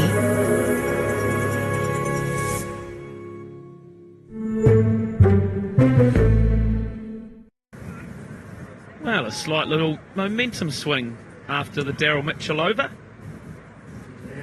Ireland enjoying some runs, a flurry of runs, and now at 92 for 5, the required run rate has come closer to 9, so they're working in the right direction after it was nearly 10. Sodhi back in. Ireland just need an innings like Glenn Phillips. It needs to be this man, but that's not the shot. Too full. Loves to play the ball off the stumps on the back foot, but gets himself into trouble, Curtis Camphor. And that googly will be a problem for him if he keeps playing that way.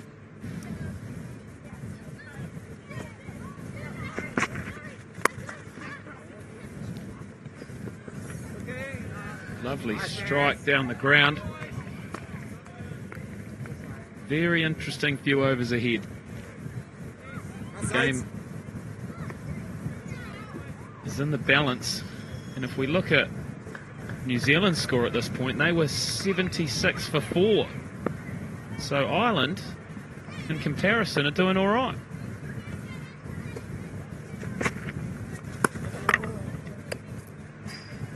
Some more good glove work. Well, they've learned their lesson. New Zealand likes to back away to leg side. George Dockrell showed that in game 2 of the ODI series, but look at that glove work. He was given the memo, Dane Cleaver. We're going to be bowling in at this man's pad, so he was ready and waiting. And you wouldn't be a keeper without whipping the bails off when you know you've done something good. Keep it in check, Dane. Oh, that's a long hop, but it could be fruitful. Lockie Ferguson's going to take the catch. That's a cheap one for Sodhi. Another breakthrough, costly. Well, Ish Sodhi will say that he saw him coming and dragged it down. I'm not sure that's the case. I think it was just a poor delivery, but how often do we see it from leg spinners? Poor delivery and you get a wicket. It's a tough game, cricket sometimes, and George Dockrell, while he looked good, he's got to go for 15, and Ireland 93 for 6.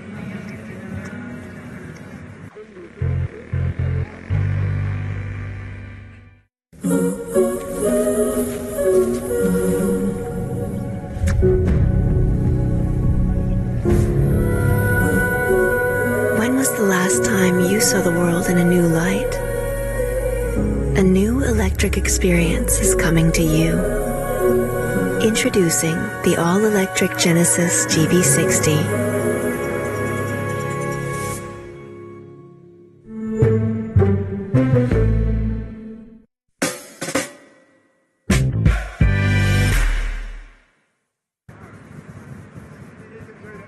Another wicket has fallen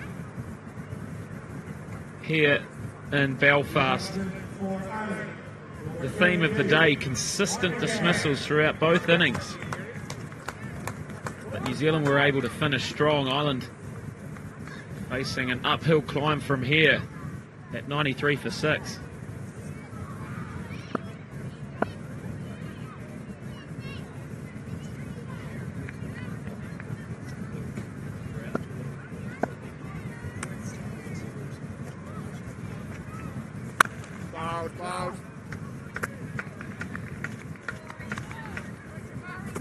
As we take another look, a lot of footwork, but it was so short it almost cramped him for room, and he was too committed to the shot.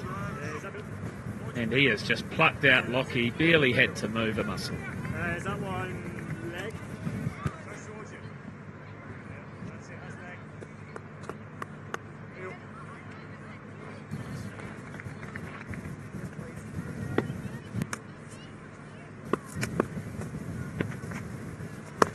Sodi with another wrong one to finish the over. They'll be trying to stop 2, but they can't. How about that for placement, and how about that for fielding all around? Good cricket. It's 96 for 6. Where there's luck, there's money. Jobs are good. I can sell every nut, bolt and screw. I want to prove to my dad that I can run the yard. Having a mechanic who's female, why not? Equal rights. Why does he keep buying rubbish? Got to be in it to win it, ain't you? Are you winding me up? The family who scraps together stays together. They're all trying to be the boss. Don't go spending any more money. 50 grand plus, isn't it? Happy days. Brand new Scrapyard Dynasty. Coming soon to Quest. 78 runs required of 48 deliveries in this first ITW Universe T20. An exciting series ahead, and it's been an exciting day with wickets and runs all over the show, and a man who got a couple of those early was Lockie Ferguson. Fiery start, he's got 2 early wickets and looking to add to it. Great captaincy. They smell blood in the water. New Zealand, if they can get another couple here, then Ireland will be over and out. And he's only gone for 7 deliveries, so difficult to face. He's just a brilliant one to have in your armoury as skipper. Creativity, and it hasn't worked. Once again, Lockie Ferguson's got a wicket on the first delivery of his over. He thought about sending it upstairs there, Curtis Camphor. And he has gone upstairs. I don't think there's much for it, but let's see what happens. An audacious shot.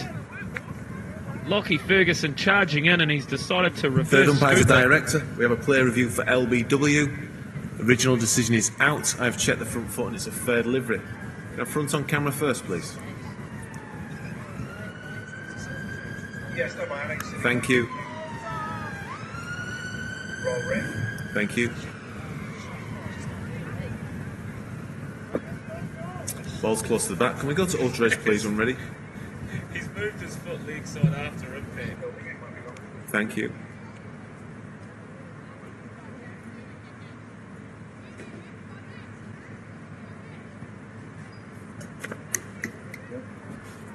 What's up, coming on?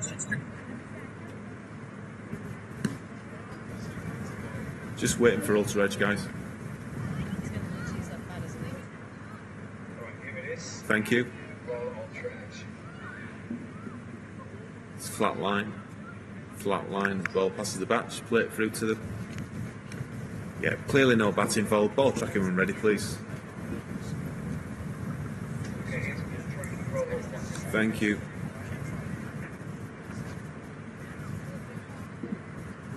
Pitching in line, impact in line, wickets hitting. Rowley, you can stay with your original decision of out. Your on-screen signal now. Well, there it is, as plumb as they come. Camphor is gone, 29. LBW Ferguson, it's 96 for 7.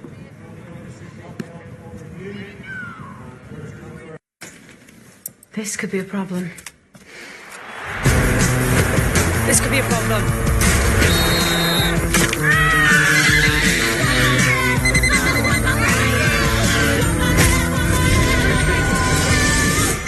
Women be problems every day. But sexist hate, it's not her problem. It's ours.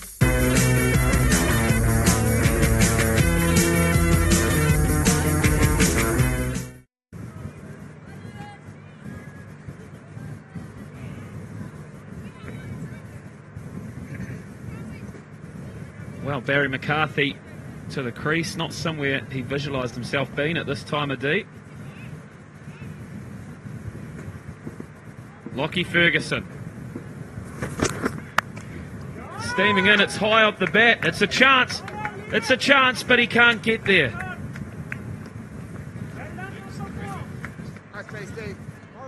Wow.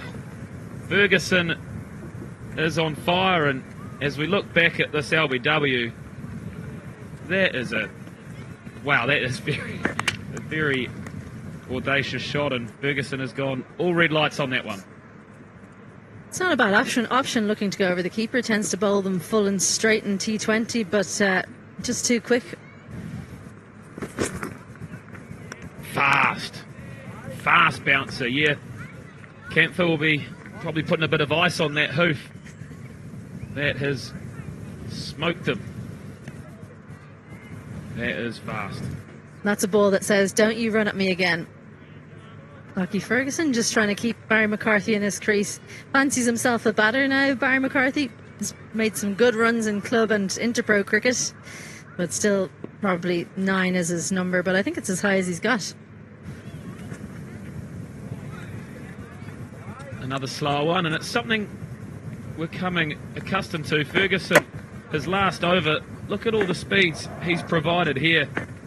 Seriously tough to settle on in when a quick bowler's providing some great changes. The first and last ball, look at that, wickets, because of taking the pace off it. So there's the theme of the day, a lot of slow deliveries. And this is a little added bonus for the Irish, a free hit.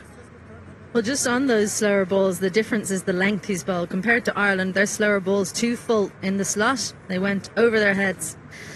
Ferguson has recognised it. Great slow ball off the free hit. Well handled from the New Zealand quick. From Auckland, formerly and currently of Parnell Cricket Club. Yeah, just guessed strong there. Barry McCarthy thought it was going to be another Yorker. Cleared his front leg and just couldn't reach that really good delivery from Ferguson. He just seems to have guessed right all day, whereas the Irish batters have guessed wrong.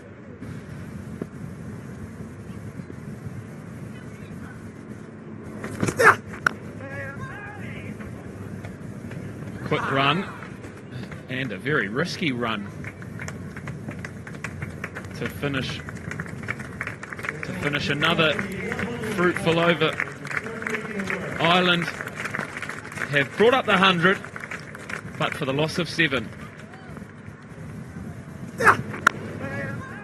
Good second plan from Barry McCarthy, but still had plenty of work to do. So athletic, Martin Guptill. Not great running from Mark Adair. That's how not to do it, ladies and gentlemen. Didn't have the bat ready to reach. Didn't expect the throw, maybe. Ferguson to close. And they'll get a single off it. So another good over from Lockie Ferguson.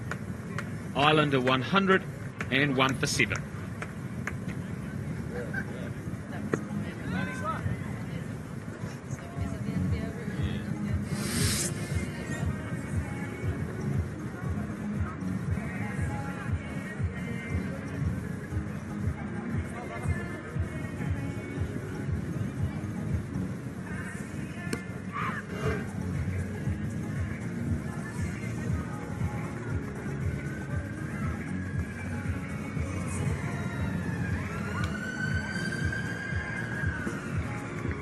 Much like the Irish, New Zealand are changing their bowlers often. Ferguson with 3, Captain Santner with 2, but it's Sodhi who will finish his spell right here, right now.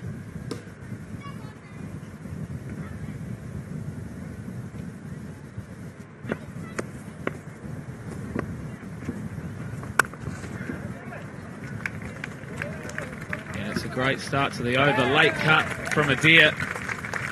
Brings a boundary, a much needed one. Very classy shot this from the lower order batsman. Got his hands right through that, waited for it to the last second, got the placement perfect. Really good whip of the wrists. That got the extra pace on the ball to take it over the boundary and for 4. Okay, now, here we go, boy. I'd love a few more of those to keep fighting. Things starting to get away from them.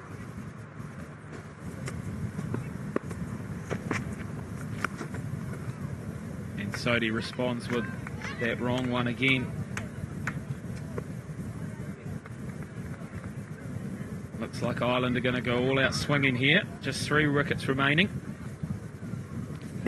Well, he threw his eyes up to heaven there, Mark Adair, because that was a poor delivery. feels he should have sent it the distance, so hopefully he won't just compound that mistake now. Yeah, it's a funny one. It's a tough scenario. When you need plenty of runs, you don't have much time to get yourself in. And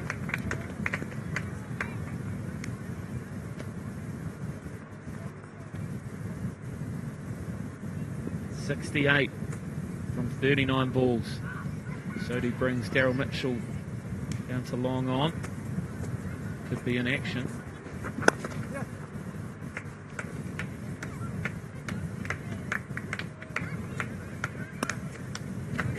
It's probably a situation where hitting twos is the way to go, but unfortunately for Ireland, they've the wrong people in for it. McCarthy and Adair would probably practice hitting at the back end of an innings. You need middle order busy batsmen like we saw with Glenn Phillips. They needed one of those guys to stay in. The worm is okay, it's all those wickets that is a problem for Ireland. So it's probably going to be, they're going to try and hit their way out. Oh dear. Sodhi as Adair cashes in.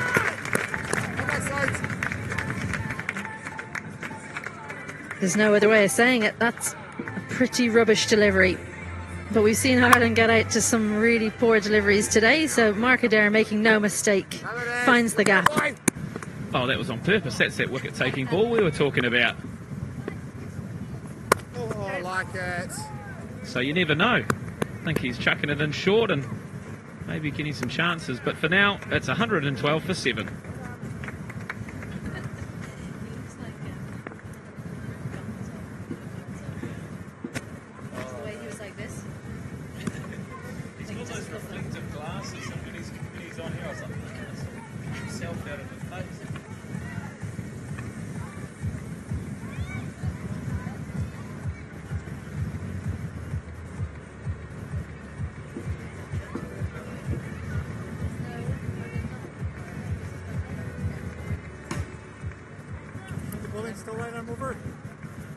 Trouble for Ireland. 7 wickets down. This is fast. Getting away from them as Jimmy Neesham returns to the crease. Just the one over early, which went for 11. But this is a prime time for him. He'll know how to take the pace off it really nicely and put it in the block hole.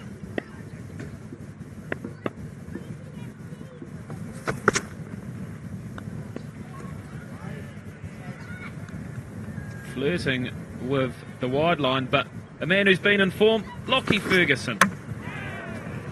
He's got all the tricks.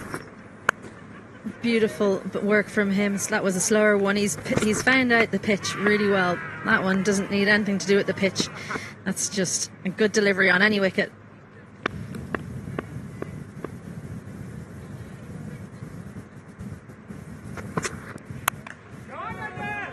Nice shot from Adair, but hasn't got all of it. Squeezes out a 2. Yeah, Ferguson, wow. Great variation in all 3 wickets. So different, which is always pleasing for a fastie. He reads the batsman really well as well. He can tell if someone's going to go leg side. He can bowl the full Yorker outside off. He can bowl the bouncer if you're coming down at him.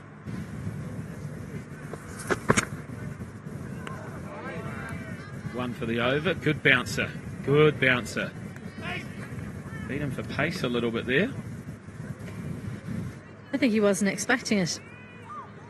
Mark Adair, he's annoyed with himself. The fielder's up at third man, so it was a bit of a free hit if he'd got any of it. Yeah, you just need to get a tiny bit of bat, and that flies straight into our pocket down here at very, very fine third.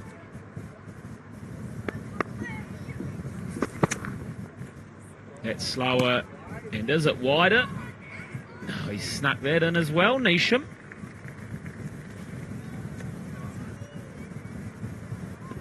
Quite a clinical over here. He's got away with 2 there. I think another day, that's 2 wide, so you ride your luck as a bowler.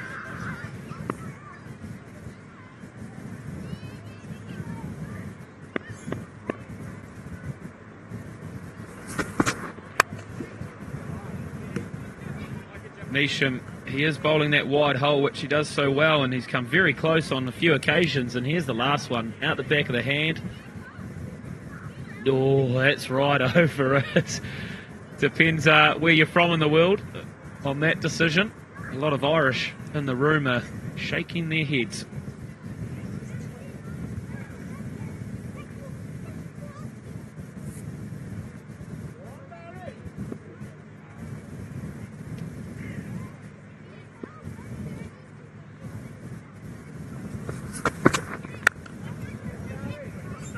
A lovely shot, punched away for two. Daryl Mitchell out there tidying up. But a good over from Neesham, and Ireland a 117 for 7. Mom, she's on my laptop again. Oi, Olivia, down here. Learning with Barclays Life Skills gives you great money knowledge.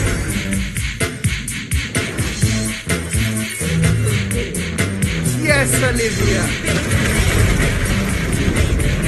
Woo! Join the 13 million who've used our free learning program.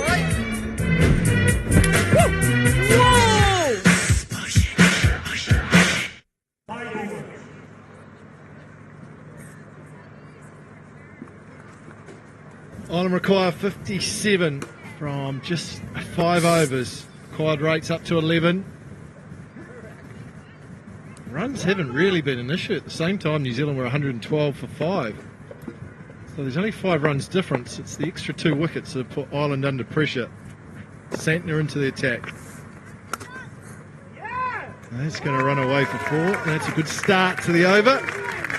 Outside edge from Mark Adair. Runs away for 4. By my count, that is the 6th time Ireland have hit a 4 off the first ball of the over in comparison to New Zealand's 6. They've evened that up. Mark Adair just opens up the offside, gets it finer than he intended, but a much needed boundary.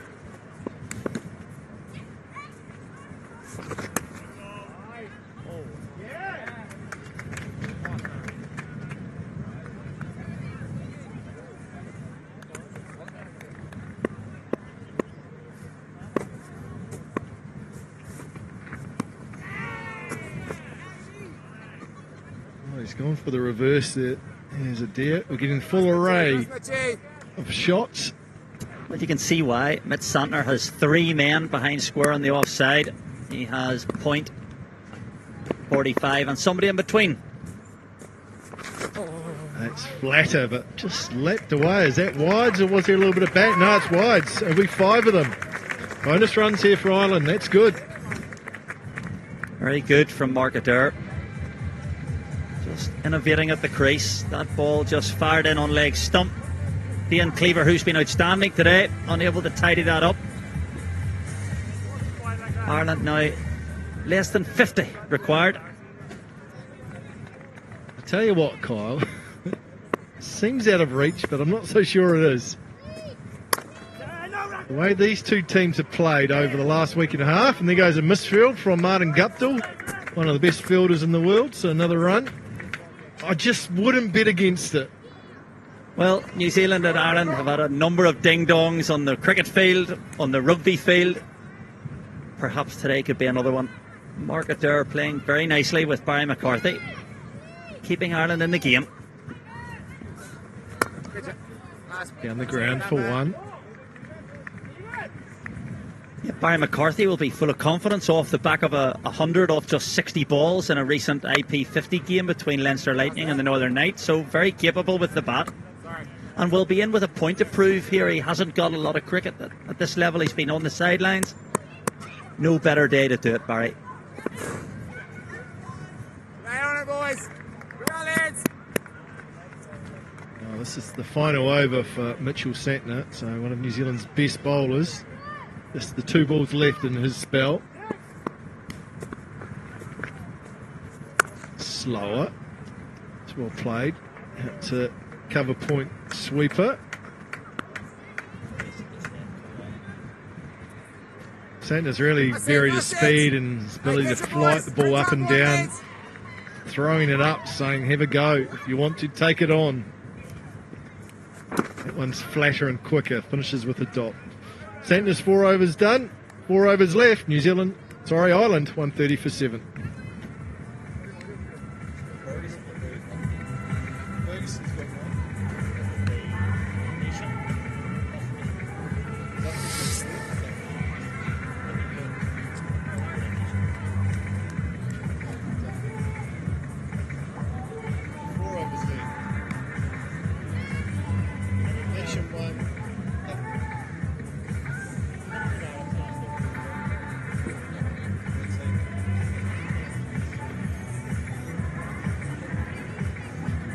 Six bowlers used by New Zealand.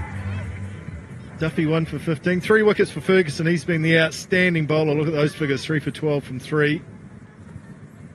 He's been outstanding. Mitchell Santner and Ish Sodhi, the two spinners, have finished their spells.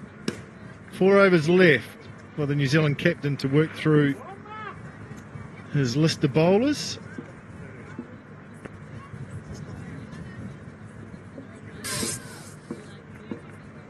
James Neesham back into the attack.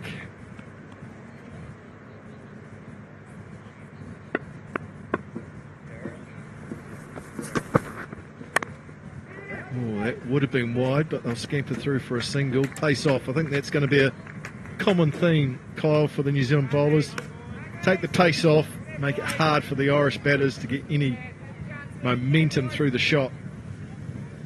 Yeah, I think we're going to see an over a little like the last one, liquor all sorts, variation in pace, variation in length, just keeping the Irish batsmen guessing.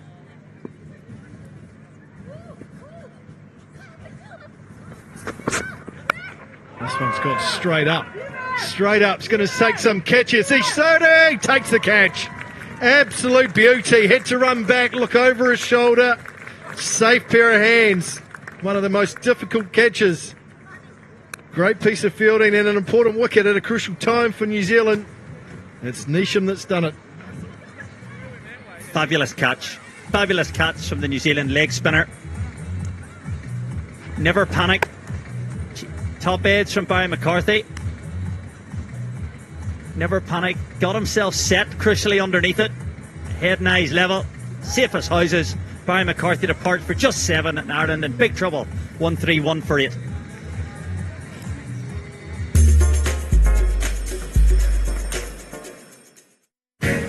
We hadn't spent proper time together in ages. That looks very uphill. So when Gracie said we should go on a cruise, she didn't need to ask twice. We made friends with the locals. We tried new food. We laughed a lot. Just like old times. That girl there is my best friend. And this holiday reminded me why. Get up to £740 to spend on board with P&O Cruises at All Protected.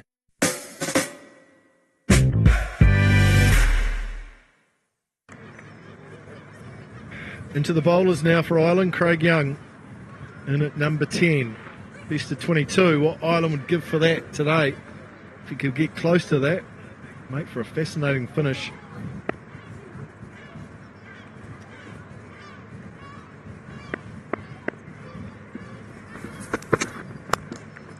Nicely clipped off his toes. Has he found the gap? No, he hasn't, because it's Glenn Phillips. Super quick out on that mid-wicket boundary. Another look at the wicket. Short ball. Top edge. Safely pouched by Sodhi. And another batsman falls. I think reflecting on this innings again, highest score of 29, lots of starts. You know, Sterling 13, Balbirnie 12. You know, Tucker 11, Dockrell 15. Yeah, it's a good point, Kyle. The difference between the two teams has been Glenn Phillips, who made 69 not out.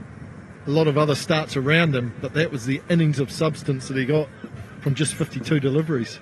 But up until about the 45th delivery that he faced, he was only scoring at a run of ball and just less than that. It was only really in Mark Adair's last over that he took him on. So that lack of patience, Ireland need to find somebody who's going to bat through and find that tempo.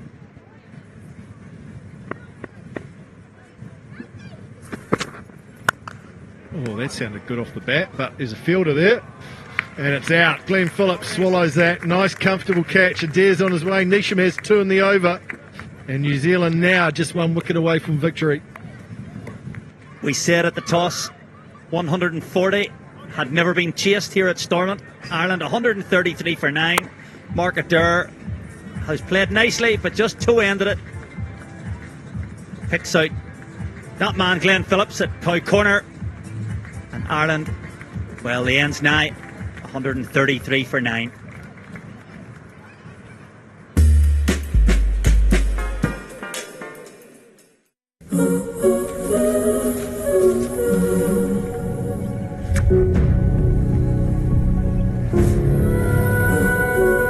When was the last time you saw the world in a new light? A new electric experience is coming to you. Introducing the all-electric Genesis GV60.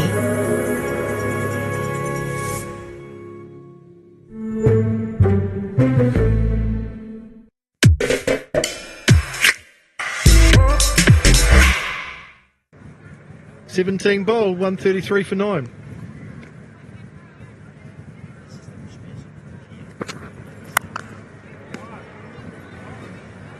Nice bit of contact, but found the fielder. Sums up Ireland's day with the bat. Taking high risk options, and more times than not, they've found the Kiwi fielders.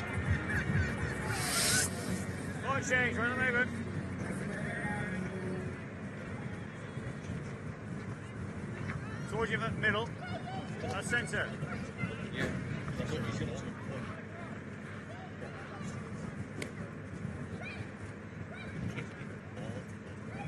Just the 1 wicket needed now for New Zealand in this first T20 match of a 3-match series.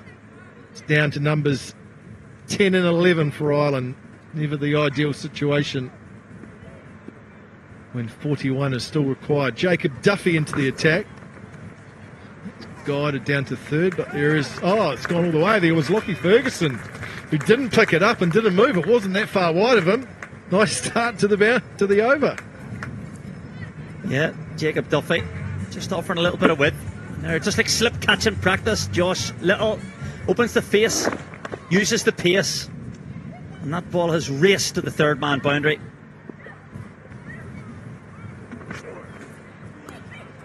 I saw Lockie Ferguson down at third. Thought, oh, it's just going to be one. He'll just move to his left. And he's moved finer now. I just wonder if he was talking to someone and didn't quite pick it up.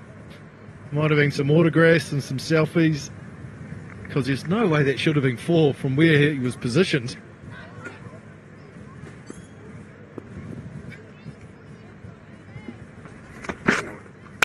Slow ball out the back of the hand.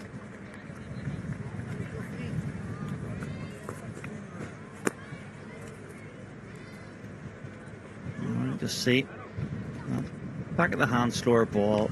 Nicely picked from Josh Little. Stroke to the covers for a single. And Craig Young on strike.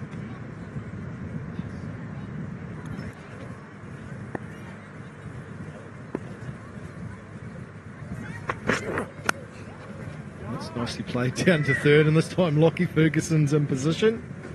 Just the single. A wry smile on the face.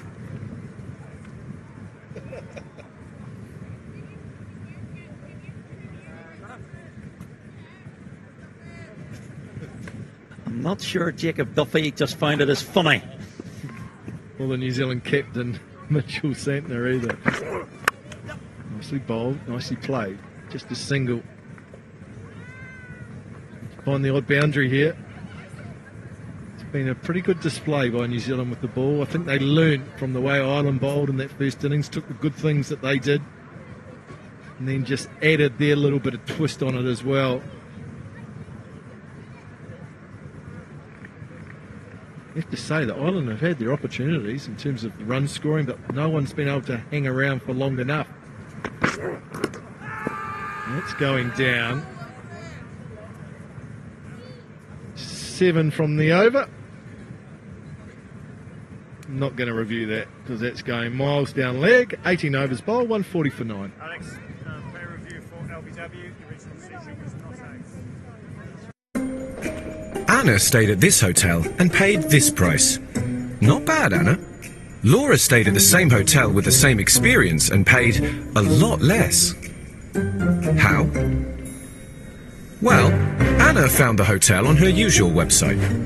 Laura, on the other hand, used Trivago to compare offers from major booking sites and found a great deal. Something tells me Anna will be using Trivago next time. Hotel Trivago.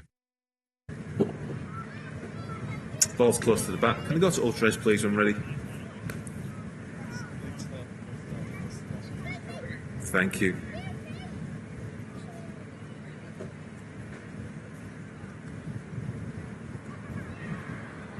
Just waiting for ultra-edge, guys.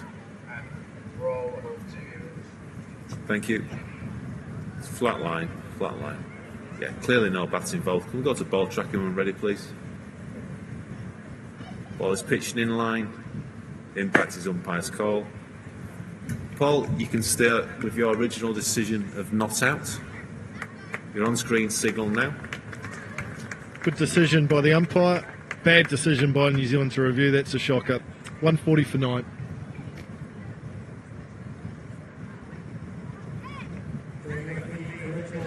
Oh, New Zealand have one review left. Lockie Ferguson bowled beautifully today, shown his experience, his expertise in the T20 format, ability to chop and change his pace.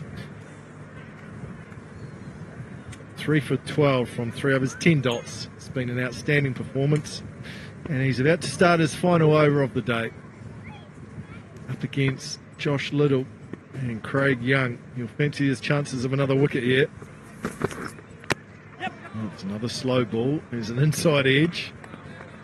And Little will get down the other end, and that's a good place to be when you're facing Lockie Ferguson. Very clever. Pace off.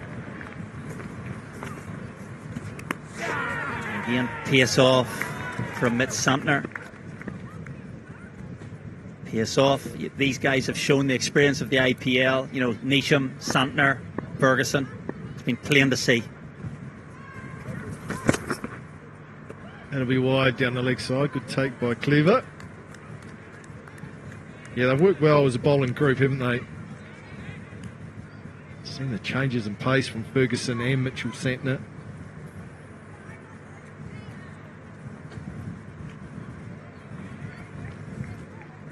There is an example of the slower balls into the wicket, the 3 short pitch slower balls, that variation. Oh, that's quick. A little bit of glove on that down the leg side. He's been given. Good appeal. Is it going to go upstairs and reviewed? Craig Young's going to go down and have a chat. What's he going to say? Yeah, got a review left. Let's have a look. I think he knows it, doesn't he? We're just talking there about the clever changes of pace. That's the effort ball. That's beaten Craig Young. That's gone through him. And it looks like it's just flicked the glove. Third umpire's a director. We have a play review for caught behind. Original decision is out. I've checked the front foot and it's a fair delivery. Can I front on camera first, please?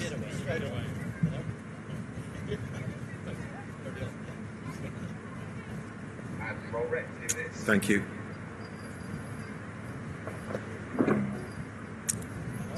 Can we go straight to ultra-edge, please, when ready?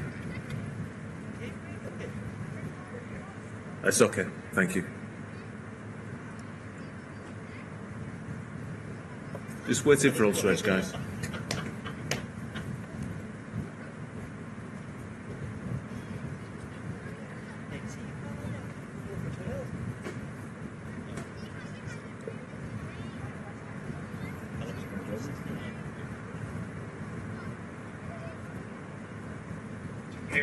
Thank you. Yeah, there's a clear spike as the ball's next to the glove. Rowley, you can stay with your original decision of out. You're on screen, signal Good now. decision, and that means it wraps things up. Lockie Ferguson does it in style, and New Zealand win this first T20 match at Stormont by 31 runs. Yeah, Craig Young won't make a poker player. I think we all knew he'd got a little bit of a tickle on that. There he is. The main man with the ball, Lockie Ferguson, picks up his 4th wicket. comfortable win for the New Zealanders by 31 runs off the back of a fine 69 from 52 balls unbeaten from Glenn Phillips.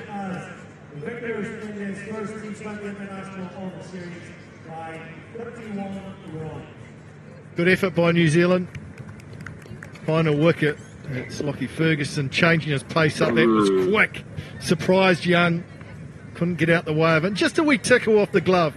That was given out despite being reviewed. So it means New Zealand continue on their winning ways here in Ireland. They win this first match at Stormont. Some thinking for Ireland to do. They had their opportunities. They bowled pretty well for a majority of the innings. I know their batters really got going. I mentioned the partnerships, Kyle. There was nothing of substance, unfortunately. Yep. We saw the New Zealanders 4 down early. And that ability not to panic, to rebuild, take their time, and then come home strong with wickets in hand. Certainly something that Irish coaching staff, Heinrich Milan, Gary Wilson, Ryan Eagleson, that we see in our picture, will be discussing. You're not going to win too many games when your top score is 29. So the ability to occupy the crease and to rotate strike, to continually score your singles, that's the difference in the two teams today.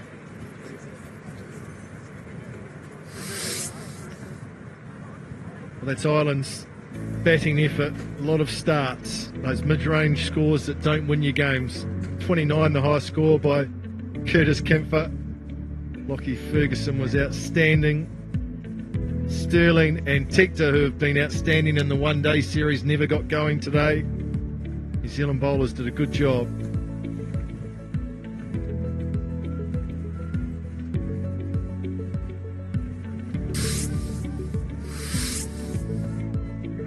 And there we have it. You can see the experience of Ferguson, Neesham and Santner. 8 wickets between them. And in this game, the one sure way of keeping your runs to a premium, keep that run rate down, is continue to take wickets. Lockie Ferguson, 4 wickets at an economy of just 4.2. Outstanding from the Kiwi fast bowler. Well supported by Jimmy Neesham and the slow left arm of Mitch Santner.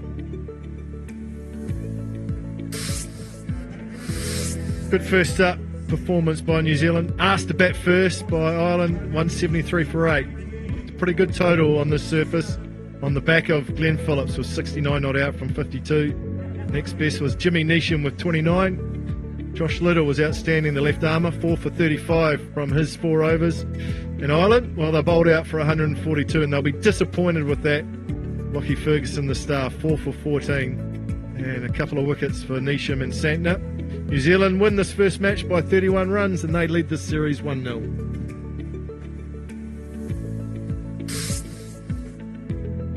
Probably one of the areas for both teams to have a look at, Kai, was the first 6 overs, the power play. New Zealand were 42 for 3 from their first 6 overs, and Ireland were 41 for 4. So losing 3 and 4 wickets by both sides is too many and puts you under pressure. Well, they often say 3 wickets in the power play loses you the game. New Zealand had that craft to be able to rebuild. Ireland lost that crucial 4th one, and they were never really able. You could see the worms, one on top of the other.